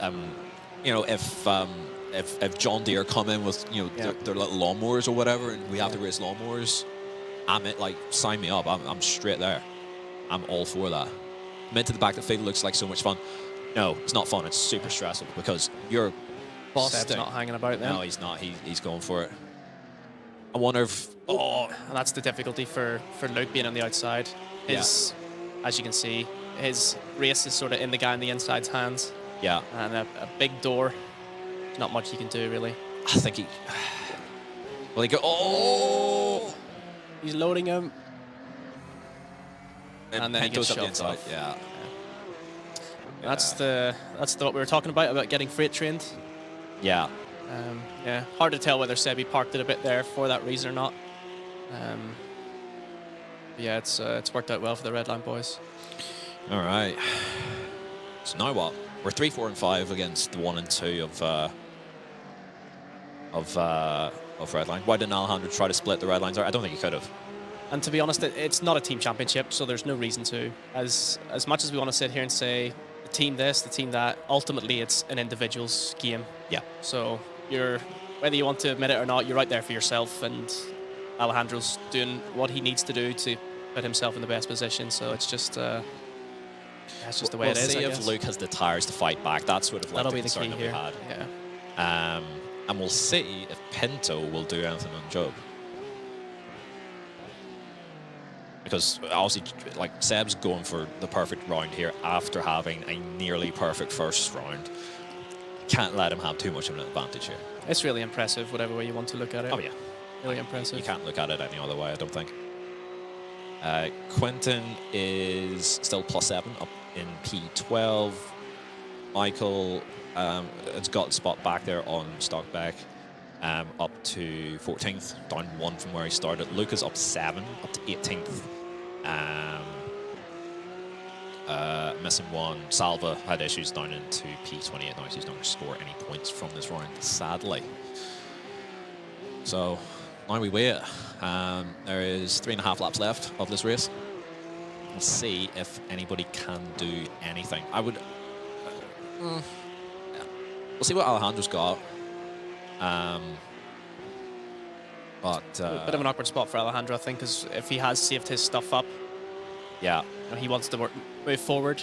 Obviously, he's got Luke in the way, so... Seb's starting to actually gap Pinto a little bit.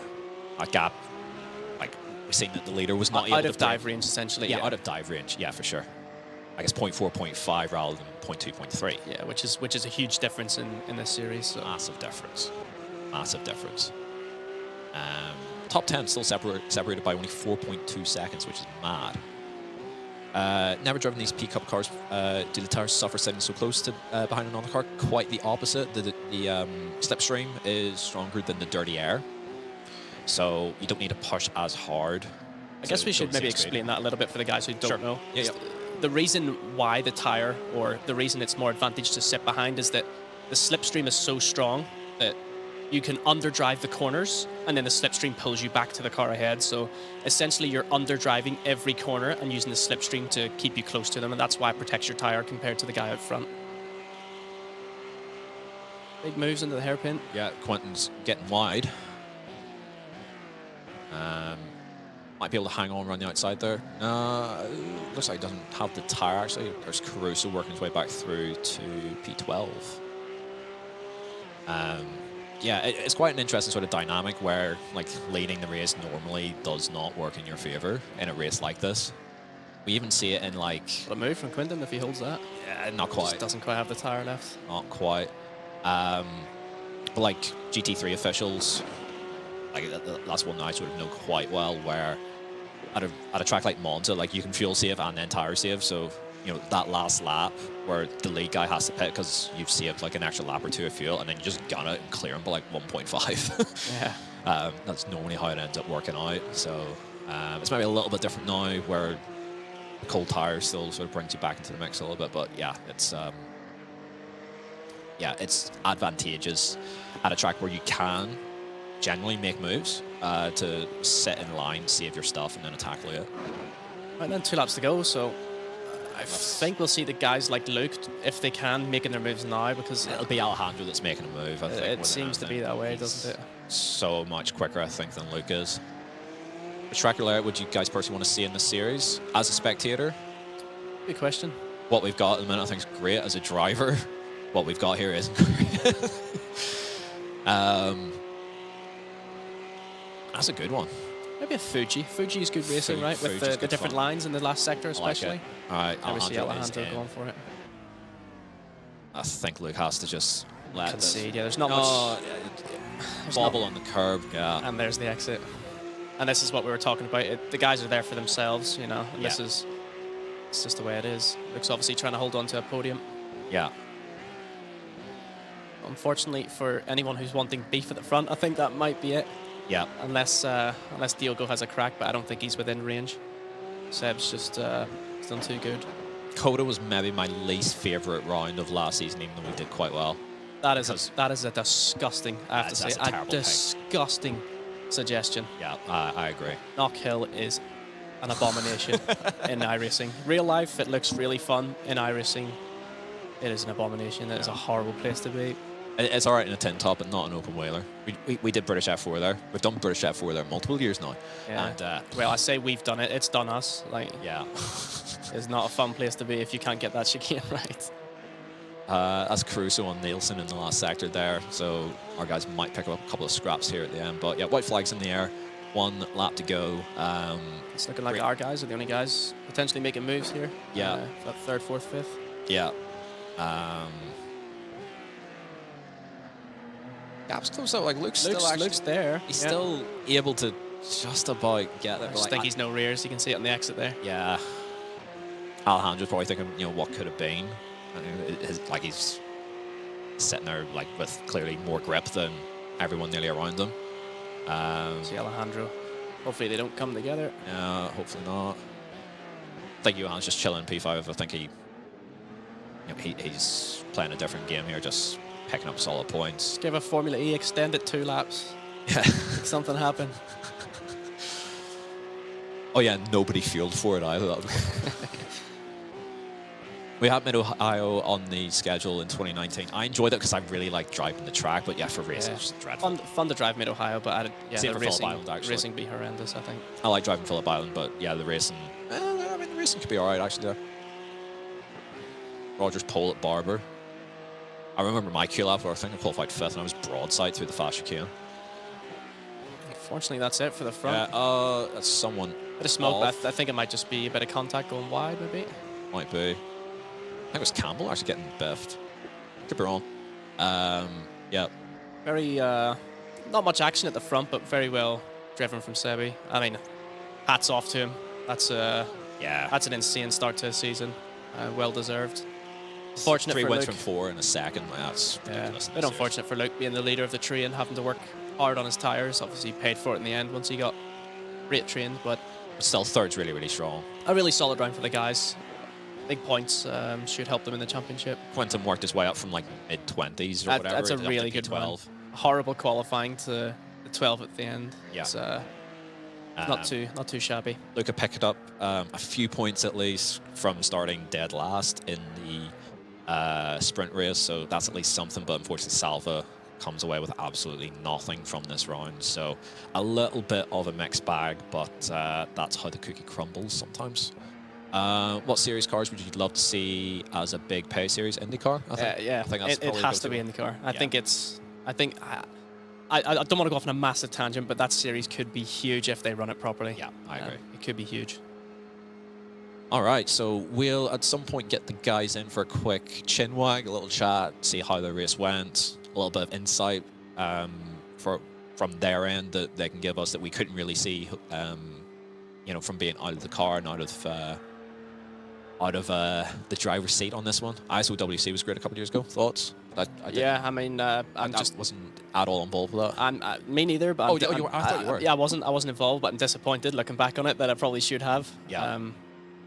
But yeah. Super Formula? That car is, that's got issues, I think. Yeah. I've not driven it. I've no idea. It's poor. It's not very good. Suboptimal. Are we waiting for anyone to come over the line? Oh, no, we're not. We have standings there. So Sebastian Job wins for the 3rd time in 4 races this season. Diogo Pinto 2nd, so that's another red line 1-2. or 1, 2, 3 last week, so they're getting worse at least. So that's, that's like a Still crumb of- plenty of Apex and Stormforce up the front though, which third, is fourth, and fifth for our which is guys. strong. Yeah, pretty good going. Webster, Sipolo, and Collins running in the top 8. With Sona and Campbell running out top 10. Caruso, defending champion, down in 11th. Again, not start to his championship defense that he was looking for. We can nearly say Seb's got this not wrapped up, but like it's going to take a lot to stop him. He's got at this plenty point. of breathing room, for Plenty sure. of breathing room. Quinton from the depths of hell up to P12, so that's pretty good going. Michael in 14th. Bit of up and down sort of day for Michael, where like he was probably in a position to capitalize, didn't quite get into the top 8, and then kind of filtered back a little bit from there. Luca in 18th, which from dead last, as long as you don't get wrecked out from dead last, you're probably going to do okay actually, and score some points, which is what looked like happened for him. And then sadly, there's Salva down in 28th with A bit of a stinker, really. bit of a stinker for him, unfortunately, but didn't really see what actually happened with him. So we'll get a chat with him at some point and figure out what actually happened to him. Pit entry, that was pretty interesting. Quite fun to watch. They were trying to wreck each other. Yeah. It looked like. Getting a bit spicy. So yeah, that's what happened today. That was a fun one. We have Johan available to interview. So Johan, you there? Hello. How do you feel? Hello. Like you said. Oh, he's quiet. He's very quiet. Am I? I can fix it. No. We can fix it on our end. We'll be able to hear you a little bit better in just a moment, because no matter how loud you get. Never mind, I can't There we fix go. it. It's There we go. maxed out. You maxed out the microphone. Yeah.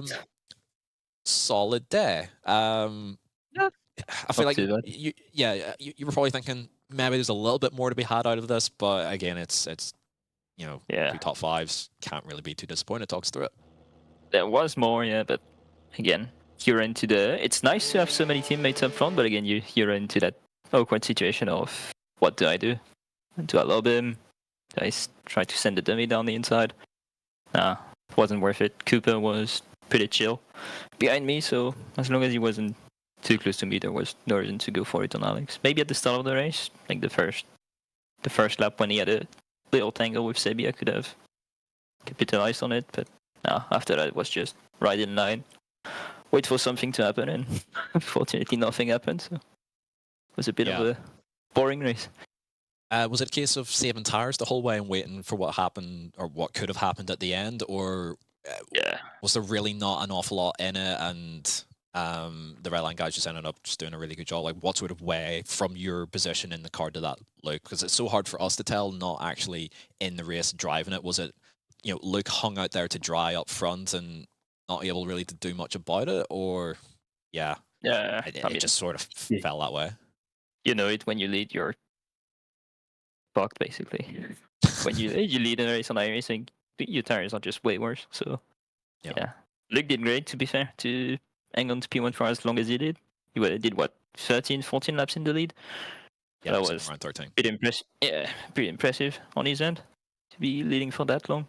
Because in test races usually you could see that bit of drop off from the leader around lap 9, 10. You knew straight away you had much better tires after that. So to hang on for that long, fair play to him. But we couldn't really do anything. We're all pretty much at the same pace, I feel like, up front. I think the first 6, 7 cars were pretty much matching the whole way. And again, it's just iRacing stuff. You just stop 0.3 back from each other and you wait for a mistake to happen, and unfortunately it doesn't happen that often. Yeah, we sort of know how it goes in the series. Like, once the guys up the front aren't going to make any major errors, and if they do, it's really not actually their fault for And stuff sprint, that there's does a happen. little mistake from Sebi, but apart from that, it was just driving perfect. So we were 2 seconds back for the entire race.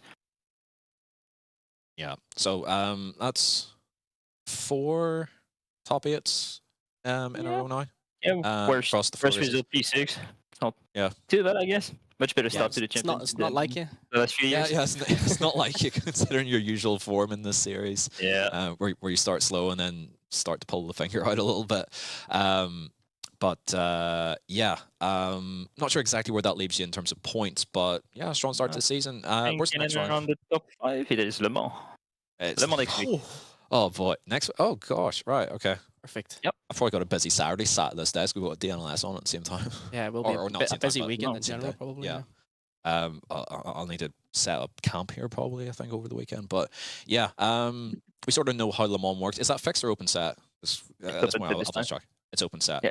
Um, Open set, and then the round after is going to be back to fixed. Okay, gotcha. So, yeah, we've done Le Mans a lot over the years Yeah. in this car. We sort of know how it goes. Has anyone convinced iRacing staff to put a power restriction in so we're not bouncing off the limit or halfway down the straight in any sort of draft? Nope. No. Okay, right. So we know what to expect then for the next round. No, I mean, if it goes just as good as last year, fire Can't away. complain I'll then. take it. Yeah, you absolutely take it. So it's a track that you tend to actually to go well at despite not liking it. So you sort of looking forward to it next week, or yeah, looking forward to it. Yeah, definitely. Usually it's at the end of the season where I'm at my strongest. So, but you're strong now, so it's fine. I'm So strong maybe now. it'll be even So. stronger this time. Yeah, Yeah, this that's man's one hitting way his to stride. look at it. Big championship fight back incoming. Mm-hmm. I mean, Loving it. why not? I mean, anything can still happen. All it takes is one really bad round for Seb, and then the whole thing's blown wide open. So, yeah. The options and the possibilities are there. But yeah, I don't have anything else for him. Do you? Oh, I mean, solid job. Just thought we'd re-say that. Yeah, good day at the office. Can't be too upset with that. Yeah, and good Q lab, good sprint, good feature. I can't ask for much more. On to the next. On to the next one. Yep, have a good one, and yeah, we'll see you on the grid for Le Mans. Cheers. See you next week. See you next week. All right. I guess we got someone else lined up ready to rumble. Alejandro Sanchez is ready to go. First time chatting to us in this series this season, because last week really didn't go well for you, my friend. That looked like a bit of a frustrating one probably on your end. Just from what we could see, like you're up there at the front, and we didn't catch what happened off the start of, I think it was the sprint. It was the sprint. Yeah, off the sprint. We just saw the smoke. We just saw car slow coming off of T1. What sort of happened there? Basically, it's Caruso committed to the off track, to taking the off track on T1 lap 1, and I didn't, and he didn't brake, and he just drove through me, and I lost 5 positions. Okay, protest incoming. Pretty straightforward on that one. So, and that pretty much like set where you then finished in the sprint, which then actually kind of put you into a decent position for the feature. And then again, it just didn't quite go how you wanted. Luke ended up sort of the sitting duck as it turned out, and what we can sort of establish was, you know, being up front wasn't helpful for tires, and then at the end, yeah, it's like teammate battling and stuff. You don't want to wreck a teammate, and it's probably just a little bit frustrating, a little bit on your end, but it's still, you know, a decent points day after the, you know, terrible start from round 1. So from your perspective, yeah, how'd it go? Well, I got pushed off in lap 1 once again in the last sector in the hairpin. I was on the outside and yeah, just got pushed wide as always. Yeah, we dropped to P4 and I tried to keep it safe, save all the off tracks for the last couple laps. But yeah, they played the team game very well. They didn't send it on each other, and yeah, didn't really want to wreck Luke or anything. But it is what it is. Yeah, Had very good tires at the end. Yeah, it looked like you had really good tires at the end, just couldn't quite, you know, find the way to you know, really show it at the end. But yeah, it's a good points day. Obviously Seb's had the perfect round, and he had a nearly perfect round last time round, so he's probably out of range until something terrible happens to him, which, you know, could still very easily happen in this series. So it's at least solid points on the board. You're back generally in the mix. So yeah, QPS is strong, race QPS pace is strong. So I think it's just a matter of time really before it's your day in the series here. Yeah, I think so. Yeah, man. I've been pretty good in Q, just missing out by 300s on both races on pole. So quite happy. Was with it the that, exact same margin in both races? Because we weren't Really? sure It whether must have been close. It must have been very close. I think Daytona, it's within thousands, I think, the gap each time. Yeah. So yeah. Yeah, the difference between the two is like really similar. So yeah, the speed's there. Le Mans next week, thoughts? Because like I've raced at Le Mans, you know, each time the Pesk has gone there, and it's all went pretty much the same way. So we're back on an open set. What do you think? Honestly, not really looking forward to it because I know how the race will go. It will be the same way as Daytona was, just a big red train. Yep. Parking it everywhere, but I mean, We got to split them it's up the way, somehow. can't hate the player, you know. Like it is what it Yeah. is. They have a lot of guys up there, and we don't. That's simple. Well, Like, hopefully we can get I can be everyone as up mad as there. I want, but it is what it is. Yeah. Yeah, can't hate the player, just got to hate the game a little bit. Yeah. But do you have any idea what today sort of does for you in terms of champ points, where you're up to in standings? 'Cause, obviously nothing's like super updated, but yeah, like round one, obviously not ideal, but you've got probably just about enough rounds to still mount a decent challenge for a really strong finish this season. Yeah, I finished. Well, I got 60 points, so I was P2 in overall points in this round, so that's quite good. I don't know how I was P2 if I finished like I think P6 and P4, something like that. But yeah, just I don't know. I'm not really looking at the championship. Like it's just what it is. It's hard to race like this, and I just want a good day, really. Cool. Well, hopefully Le Mans brings that good day for you. Strong drive today. Well done, and yeah, we'll see you next week. Thank you. Thank you very much. Sweet. So cool. All right. So we've got the memo in my ear. We've got the other three guys off site in one go. This will be fun. We'll try See and how we get on. We'll try and rattle through this fairly quickly and let these guys get on with the rest of their evening. So yeah, Luca, Salva, and Quentin. Stuck in the chaos. Stuck in the both chaos. races. Yeah. Qualifying wasn't your friend today. Quentin worked his way forward. I was pretty impressive from the depths of hell, as it said earlier, up to P12. It's pretty solid going. Luca up to P18, but Salva, we didn't actually catch what happened. We'll start with you. Yeah, qualifying obviously not where you wanted it to be, and you were the victim rather than the opportunist on this one this time around.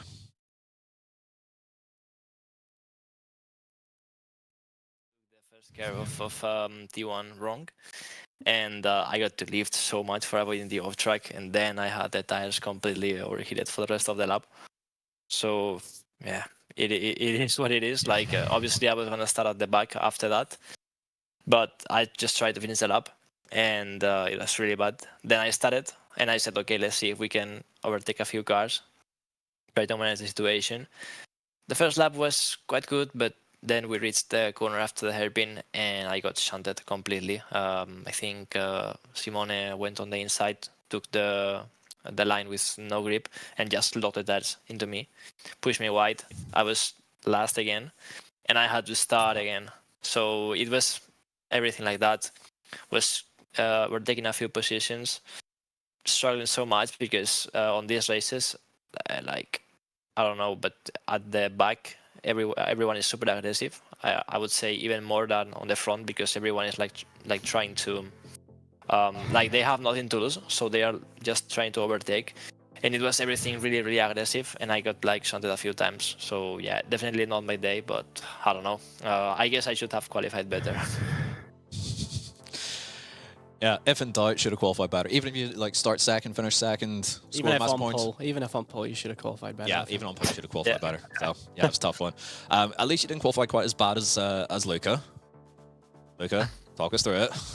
Yeah, the only one with the off track today. Yeah, I mean, I don't know what's wrong with me, to be honest, but I mean, race pace always there, confidence in the race is there, but as soon as it comes to qualifying, the mentality is, I don't know, somewhere else. I don't know, sometimes nervous, sometimes I'm just, yeah, over pushing or whatever, and yeah, it was already done after the first corner.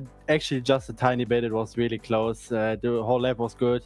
I drove it to the end, and it was like 39.8, whatever.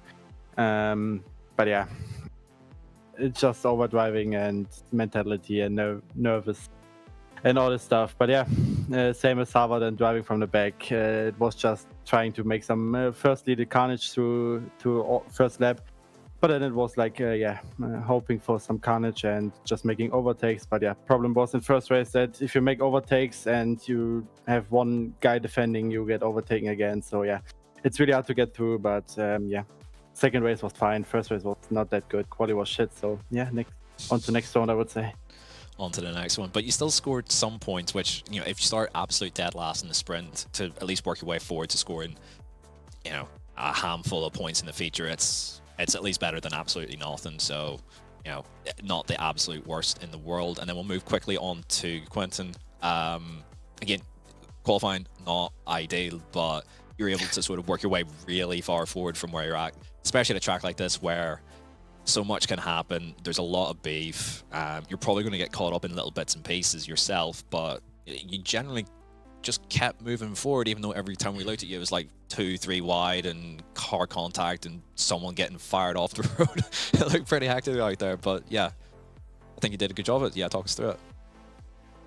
Yeah, well, that's a bit the same idea as previous one. I didn't got the time to practice enough, so obviously you can't really look for something in the quali. Again, it was not really great, I would say. I mean, P27, I guess, so we can do really better. Just a little mistake, but anyway, I would have been like P20, so it doesn't matter a lot. But yeah, I took a lot of fun, to be honest, racing tonight. The new damage model allows a bit of contact to overtake and defend, so that's really nice. And at least I scored some point. So yeah, since I have some availability for next week to practice, and I will try to make a better result on Le Mans. But yeah, quite happy with this tonight, and we look forward for the next one and rest of the championship for sure. Sounds good. Well, I mean, if you can overtake as much today as you do next week, you only need to qualify 16th next week to win the whole thing. So Easy. yeah, easy game. That's all you need. All you need is 16th, and you just overtake 15 guys, and it's fine. Salva, just quickly, your thoughts on Le Mans, and then we'll get Luca in as well, just to say his piece on next week. Comes out very quick. I like Le Mans because at least there's not too much to do on the Q strat. It's just driving the lap, managing the tires around the lap. It's like, I would say, more like driving, not as much as focusing on the strat, even if there's something going on as well. But I like the track, very intense racing, so looking forward to it. I've been enjoying those races on the previous years, so definitely would be some fun. Sorry, our faces are all screwed up there because we're on a bit of a shunt in there. Yeah, we're on board with you, Salva, as you go into the hairpin, and just straight into the back of a Williams car. A bit of a checkup in the hairpin. Just like, oh, yeah, I had that didn't look healthy. I had a few ones, yeah. And Luca, for you, yeah, no Q strat stuff really to worry about. So maybe that works a little bit in your favor for next week.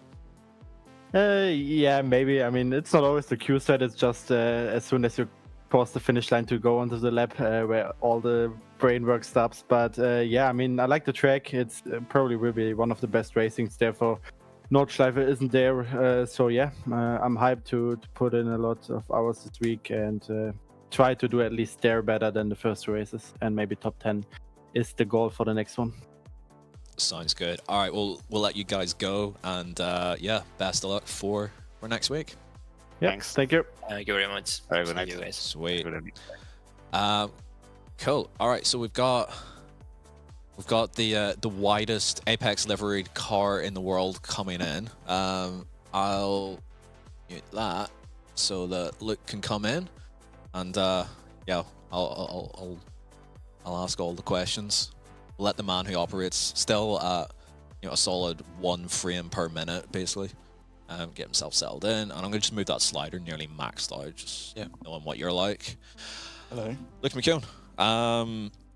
Another really good points day, but yeah, we were sat looking at the feature race. Right, all right, he's leading the race. Does he have it under control, or is he a sitting duck? And we eventually found out. You did scrap a bit with Diogo early on and held on to the position. Yeah. Was that the right call, or do you think that if you were in between Diogo and Seb, that maybe that was the better spot to be in? Yeah, I mean, hindsight's obviously like a weird thing, and maybe Yeah. then you're under huge pressure from Seb and he starts lobbing, Yeah. and then you lose ground from Diogo. But yeah, given that the sprint I don't think had a massive amount, like you worked your way up and in, and then controlled the early part of the race. But yeah, the feature sort of the interesting one. Talk us through it. Yeah, so started the sprint a little bit to get to 8th. I don't know how I survived that lap one. Oh god, yeah, it was mental, absolutely mental. Absolutely mental. Mate. I need to look back, but I was just going through corners like, how can I not get crashed in this situation? Like, wasn't even focusing on staying on the track or anything. Yeah, it worked out. Then the feature, I was driving all right. Trying to protect the tires as much as possible, as it's really important. I had to push quite a lot in set to 1 for them not to be close enough for the hairpin, basically. Gotcha. If I'm saving set to 1 and they all of a sudden push, they're going to be right all over me and I'm going to lose the spot. So I was in a bit of a disadvantaged position. Yeah, I don't know. I think I played it as well as I could. I could have obviously defended a little bit more at the end, I think. But I didn't want to defend and then everyone is right behind me. It's just going to come a massive scrap. So I just kind of took the points. My pace wasn't amazing compared to like last rounds, so yeah, I'll take it, but definitely could have got the win. Yeah.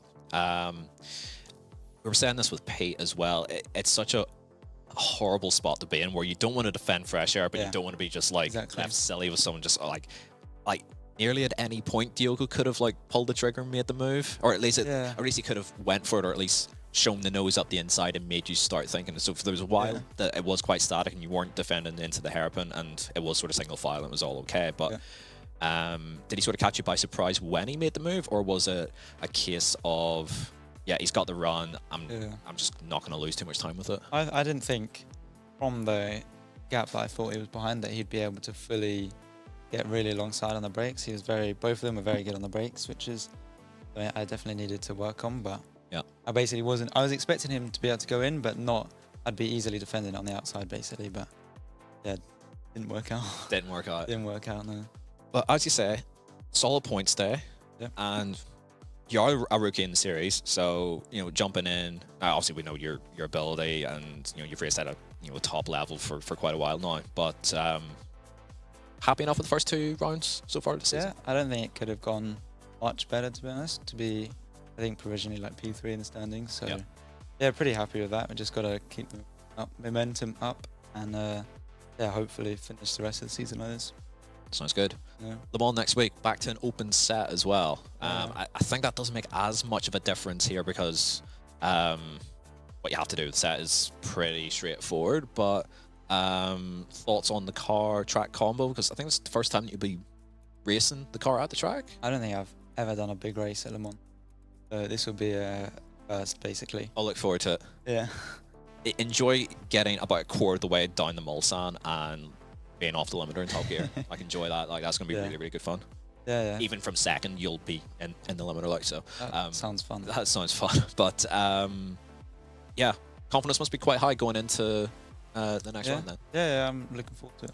I like those sort of tracks like Daytona, Le Mans, draft tracks. Monza I don't really like. Oh, he doesn't like Monza. I don't know what it is. We found a weakness. But yeah, I quite like those tracks. So is Monza even on schedule still? Yeah, last round. It's last round. Always. Better get up to speed for the last round. Well, we'll let you go. You've got Porsche GP laps, I think, to start getting stuck into. So we'll let you go. But congrats on another really, really strong day. And I said provisional P3 in the standings. So yeah, off to a good start. Nice work. Lovely. Sweet. Hit the mute there on that one. The Fillmore is on his way. He's still got the hat on. Unbelievable. Stick that headset on. I'm going to move that slider down because you're American and therefore a lot louder than Luke. All right. You lied to me.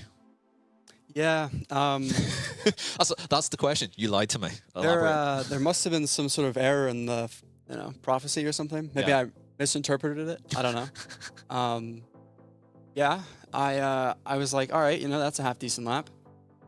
And I think in contenders that would have been 10th or higher, and in Pasket's 20th. Yep. So that was a bit of a shock once again. Because I feel like my lap at Daytona was worse, yet I was way further up in that. Yeah. So it's kind of weird how that works. You'll get that in this series. Yeah, I We get that a definitely, lot in this series. I definitely made a mistake. Like I could have been higher.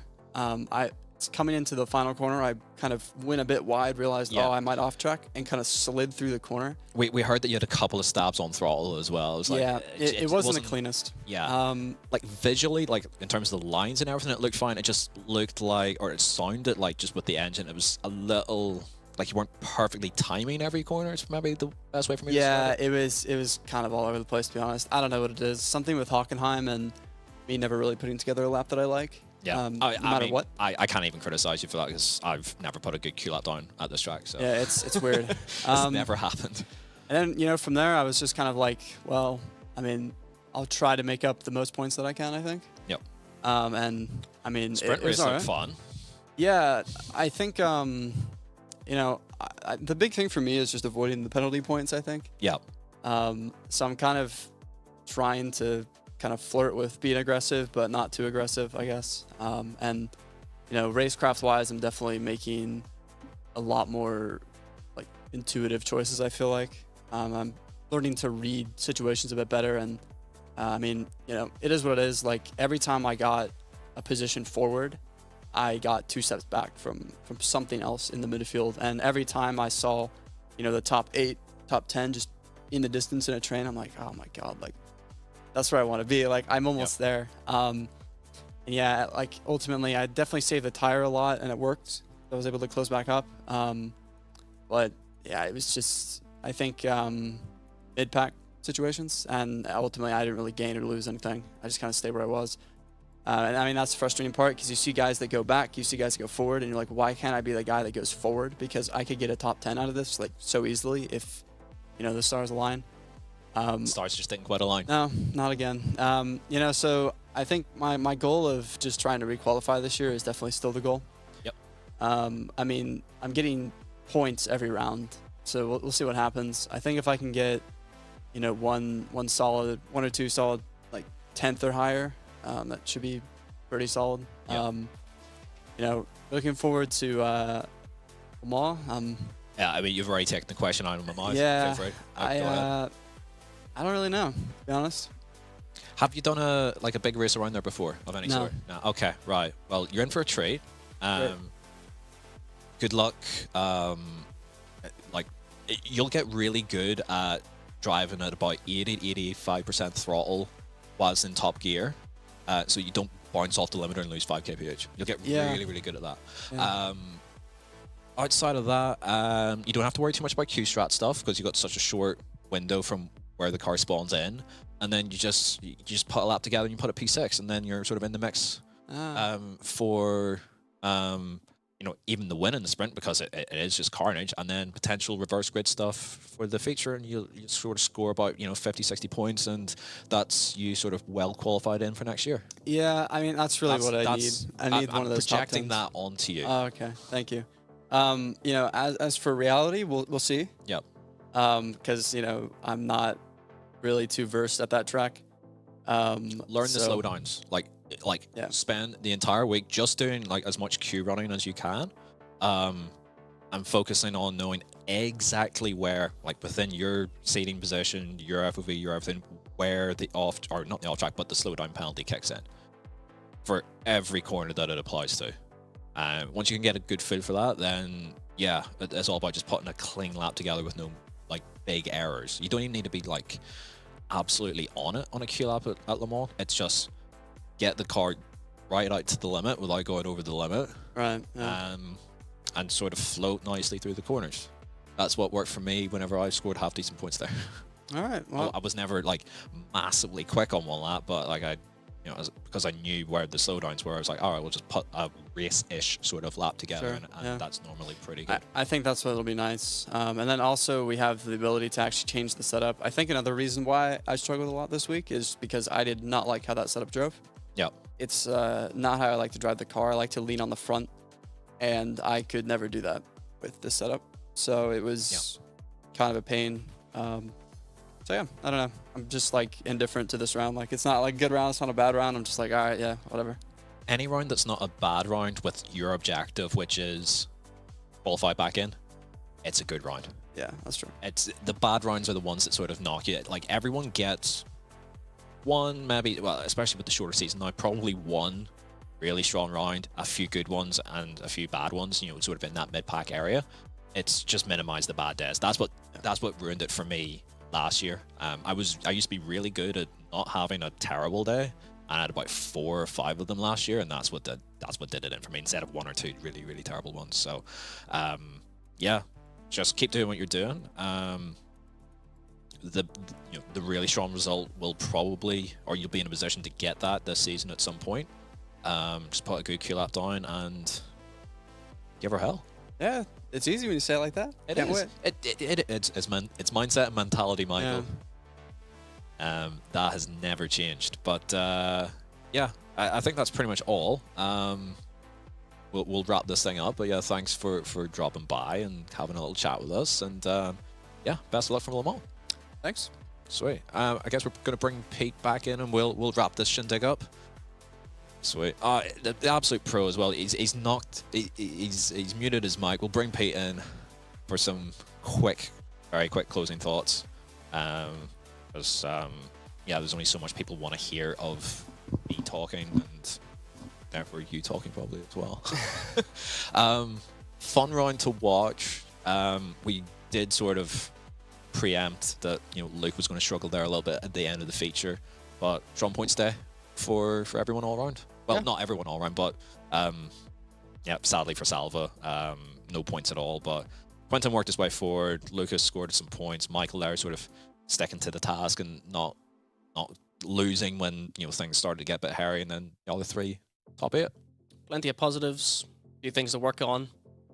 Enjoyable races to watch as a spectator, and yeah, Le Mans next week. I expect it to be more of the same, if not a bit more chaotic. So yeah, expect 4 wide with 2 guys in the hard shoulder coming down to Indianapolis, and then someone ending up in the fence towards the what was it? I kept getting reminded of it on like Porsche's advertised Instagram, where I just got hooked hard left from second into the tire fire into Indianapolis, and I seen that for a solid 18 months. Like, oh, man, they just need to get something different here. So yeah, we'll see plenty of action and activity, but I guess our next team stream will be DNLS next Saturday, so you'll have me for that most likely, and then I'll be here as well for PESC in the evening. But that's it for us for now. Thanks, Pete, for jumping in. Yeah, I'm glad you guys have me. Yeah, and having a little chat and giving us your insight. But yeah, that's it for us for another week. We'll be back next Saturday with the NLS, and then the 3rd round of the Porsche Heuer Esports Supercup at Le Mans. Don't miss it. Hello guys, Alex Simpson here from Apex Racing Team. We're at Corby and the Apex Racing Sim Centre Daytona 24. This is the 2nd year that we've been able to use the Sim Centre, and we've really got as many people here as we can this time. So just thought I'd give you a tiny little tour of kind of what's going on. So you're upstairs in mission control at the moment. So we've got a social media team that are kind of working on here, trying to get some content and some shots throughout the day. We've got our strategy team, so we've got Mark and George. We'll be a bit quiet as we enter into the TV studio. Obviously, we are live on Twitch right now. For our sins, we have let Kevin and Luke take the helm on the mics. I don't really know what we're doing with that. Lee has been kindly controlling that Twitch stream all day in our production suite. Right, I think we've only got a few people driving at the minute, maybe a few testing. So yeah, follow me and we'll take you around. But yeah, so this is our ART room, which is where the full-timers always drive from. Got Luca in the car at the moment. Currently sitting 1st and 2nd in GTD. Over to the right here, we've got Peter, just getting himself ready for his first stint in the GTP category. Yeah, it's our full-time squad room, if you'd have it. Yeah, keep on following me and we'll take you through to what is normally our customer area, but all the drivers are in full use of the rigs today. We've got Gordy. Say hello, Gordy. Yeah, so Gordy had his first stint. Michele getting ready for his stint. Danny Civisabo. Unfortunately, Danny got caught in that horrible checkup. Obviously, those rigs are available to hire. You can have your whole team here as well and use the whole centre, the sort of spotting stations upstairs, any of these rigs. If you just follow me though, the very last little section that we have here is just kind of like our little chill out area that we've got Marcus and we've got Patrick. They've just finished their stints, and yeah, so we've got the Rennsport broadcast going on at the moment, and yeah, I dare say by the morning this place will be filled with pizza boxes and takeaways and all sorts of stuff. But yeah, a nice little chill out space for everyone to enjoy while the race is going on as well.